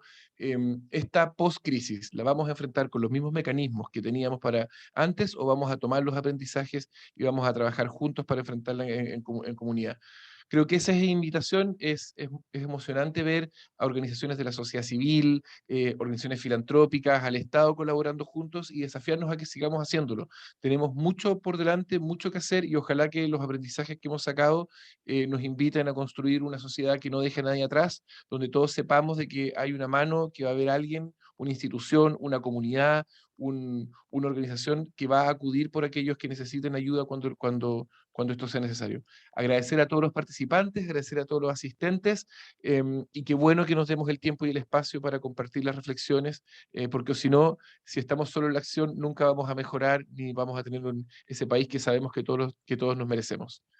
Muchas gracias y eso sería. Muchísimas gracias, Arturo, por tus reflexiones, mirada también hacia adelante. Para ir cerrando, les queríamos compartir un registro gráfico de todo el seminario. Le agradecemos muchísimo a Josefina Maturana, que nos ha apoyado con este registro. Mientras ustedes lo van recorriendo, queríamos compartirle algunos comentarios de las asistentes, CADI Santa Bárbara agradece la confianza que nos dieron para ejecutar el proyecto Fondo Respuesta Comunitaria. Ello, además de ayudar a la comunidad en situación de discapacidad, nos ha fortalecido como organización y hemos sido más visibles en la comuna, tanto en su área urbana como rural, nos dicen desde Santa Bárbara. Desde la comuna de Hualpén, nos mandan, dicen, nuestro grupo 40 Hilos pudo ayudar a la comunidad gracias al Fondo Respuesta Comunitaria. Excelente. Y alguien más escribe, gracias por el apoyo desde Olla Común, Manos Amigas de Radal. Saludos a Manos Amigas de Radal. Ya estábamos trabajando con ayudas de los mismos vecinos, pero el Fondo Respuesta Comunitaria vino a apoyar una gran causa. Seguimos aún con esta olla y agradecemos el apoyo de don Álvaro, nuestro gestor, y a todos quienes se unieron y apoyaron estos proyectos. Desde Radal, comuna de Freire, sector rural, les agradecemos. Realmente emociona leerlos, les agradecemos muchísimo los comentarios que han mandado, los vamos a recopilar y se los vamos a compartir por correo electrónico. Les agradecemos su participación, sus reflexiones en el seminario, agradecemos toda la experiencia volcada desde el Fondo Respuesta Comunitaria y aprovechamos de contarles que se va a publicar y les vamos a enviar por correo electrónico la memoria del Fondo Respuesta Comunitaria, que refleja el esfuerzo colectivo, el seguimiento, los aprendizajes que evaluó el PNUD. Les pedimos que si alguien no se inscribió, en este momento dejen su mail en el chat del seminario para poder compartirles toda esta información. También vamos a enviar este registro gráfico que están viendo. Agradecer nuevamente a todos los panelistas, a la ministra, el patrocinio especialmente del Banco Interamericano de Desarrollo, y contarles que tanto la grabación del seminario como todos los recursos del Fondo Respuesta Comunitario quedan en su página web, que es respuestacomunitaria.cl. Los invitamos a conocer, a replicar, a aprender de estas experiencias. Esta es una experiencia de colaboración y quienes tengan que tomar estos aprendizajes, esta experiencia, este método para usarlo, sumarlo, replicarlo, bienvenido sea. Nuevamente, muchísimas gracias a todas y a todos. Ha sido una tremenda instancia de conocimiento, aprendizaje, mirada hacia adelante. Muchas gracias. Y los dejamos invitados a mirar la página web. Gracias, Yael, que esté bien. Chao, chao. Gracias a todos. Gracias a todos. Gracias, que esté muy bien. Chao, chao.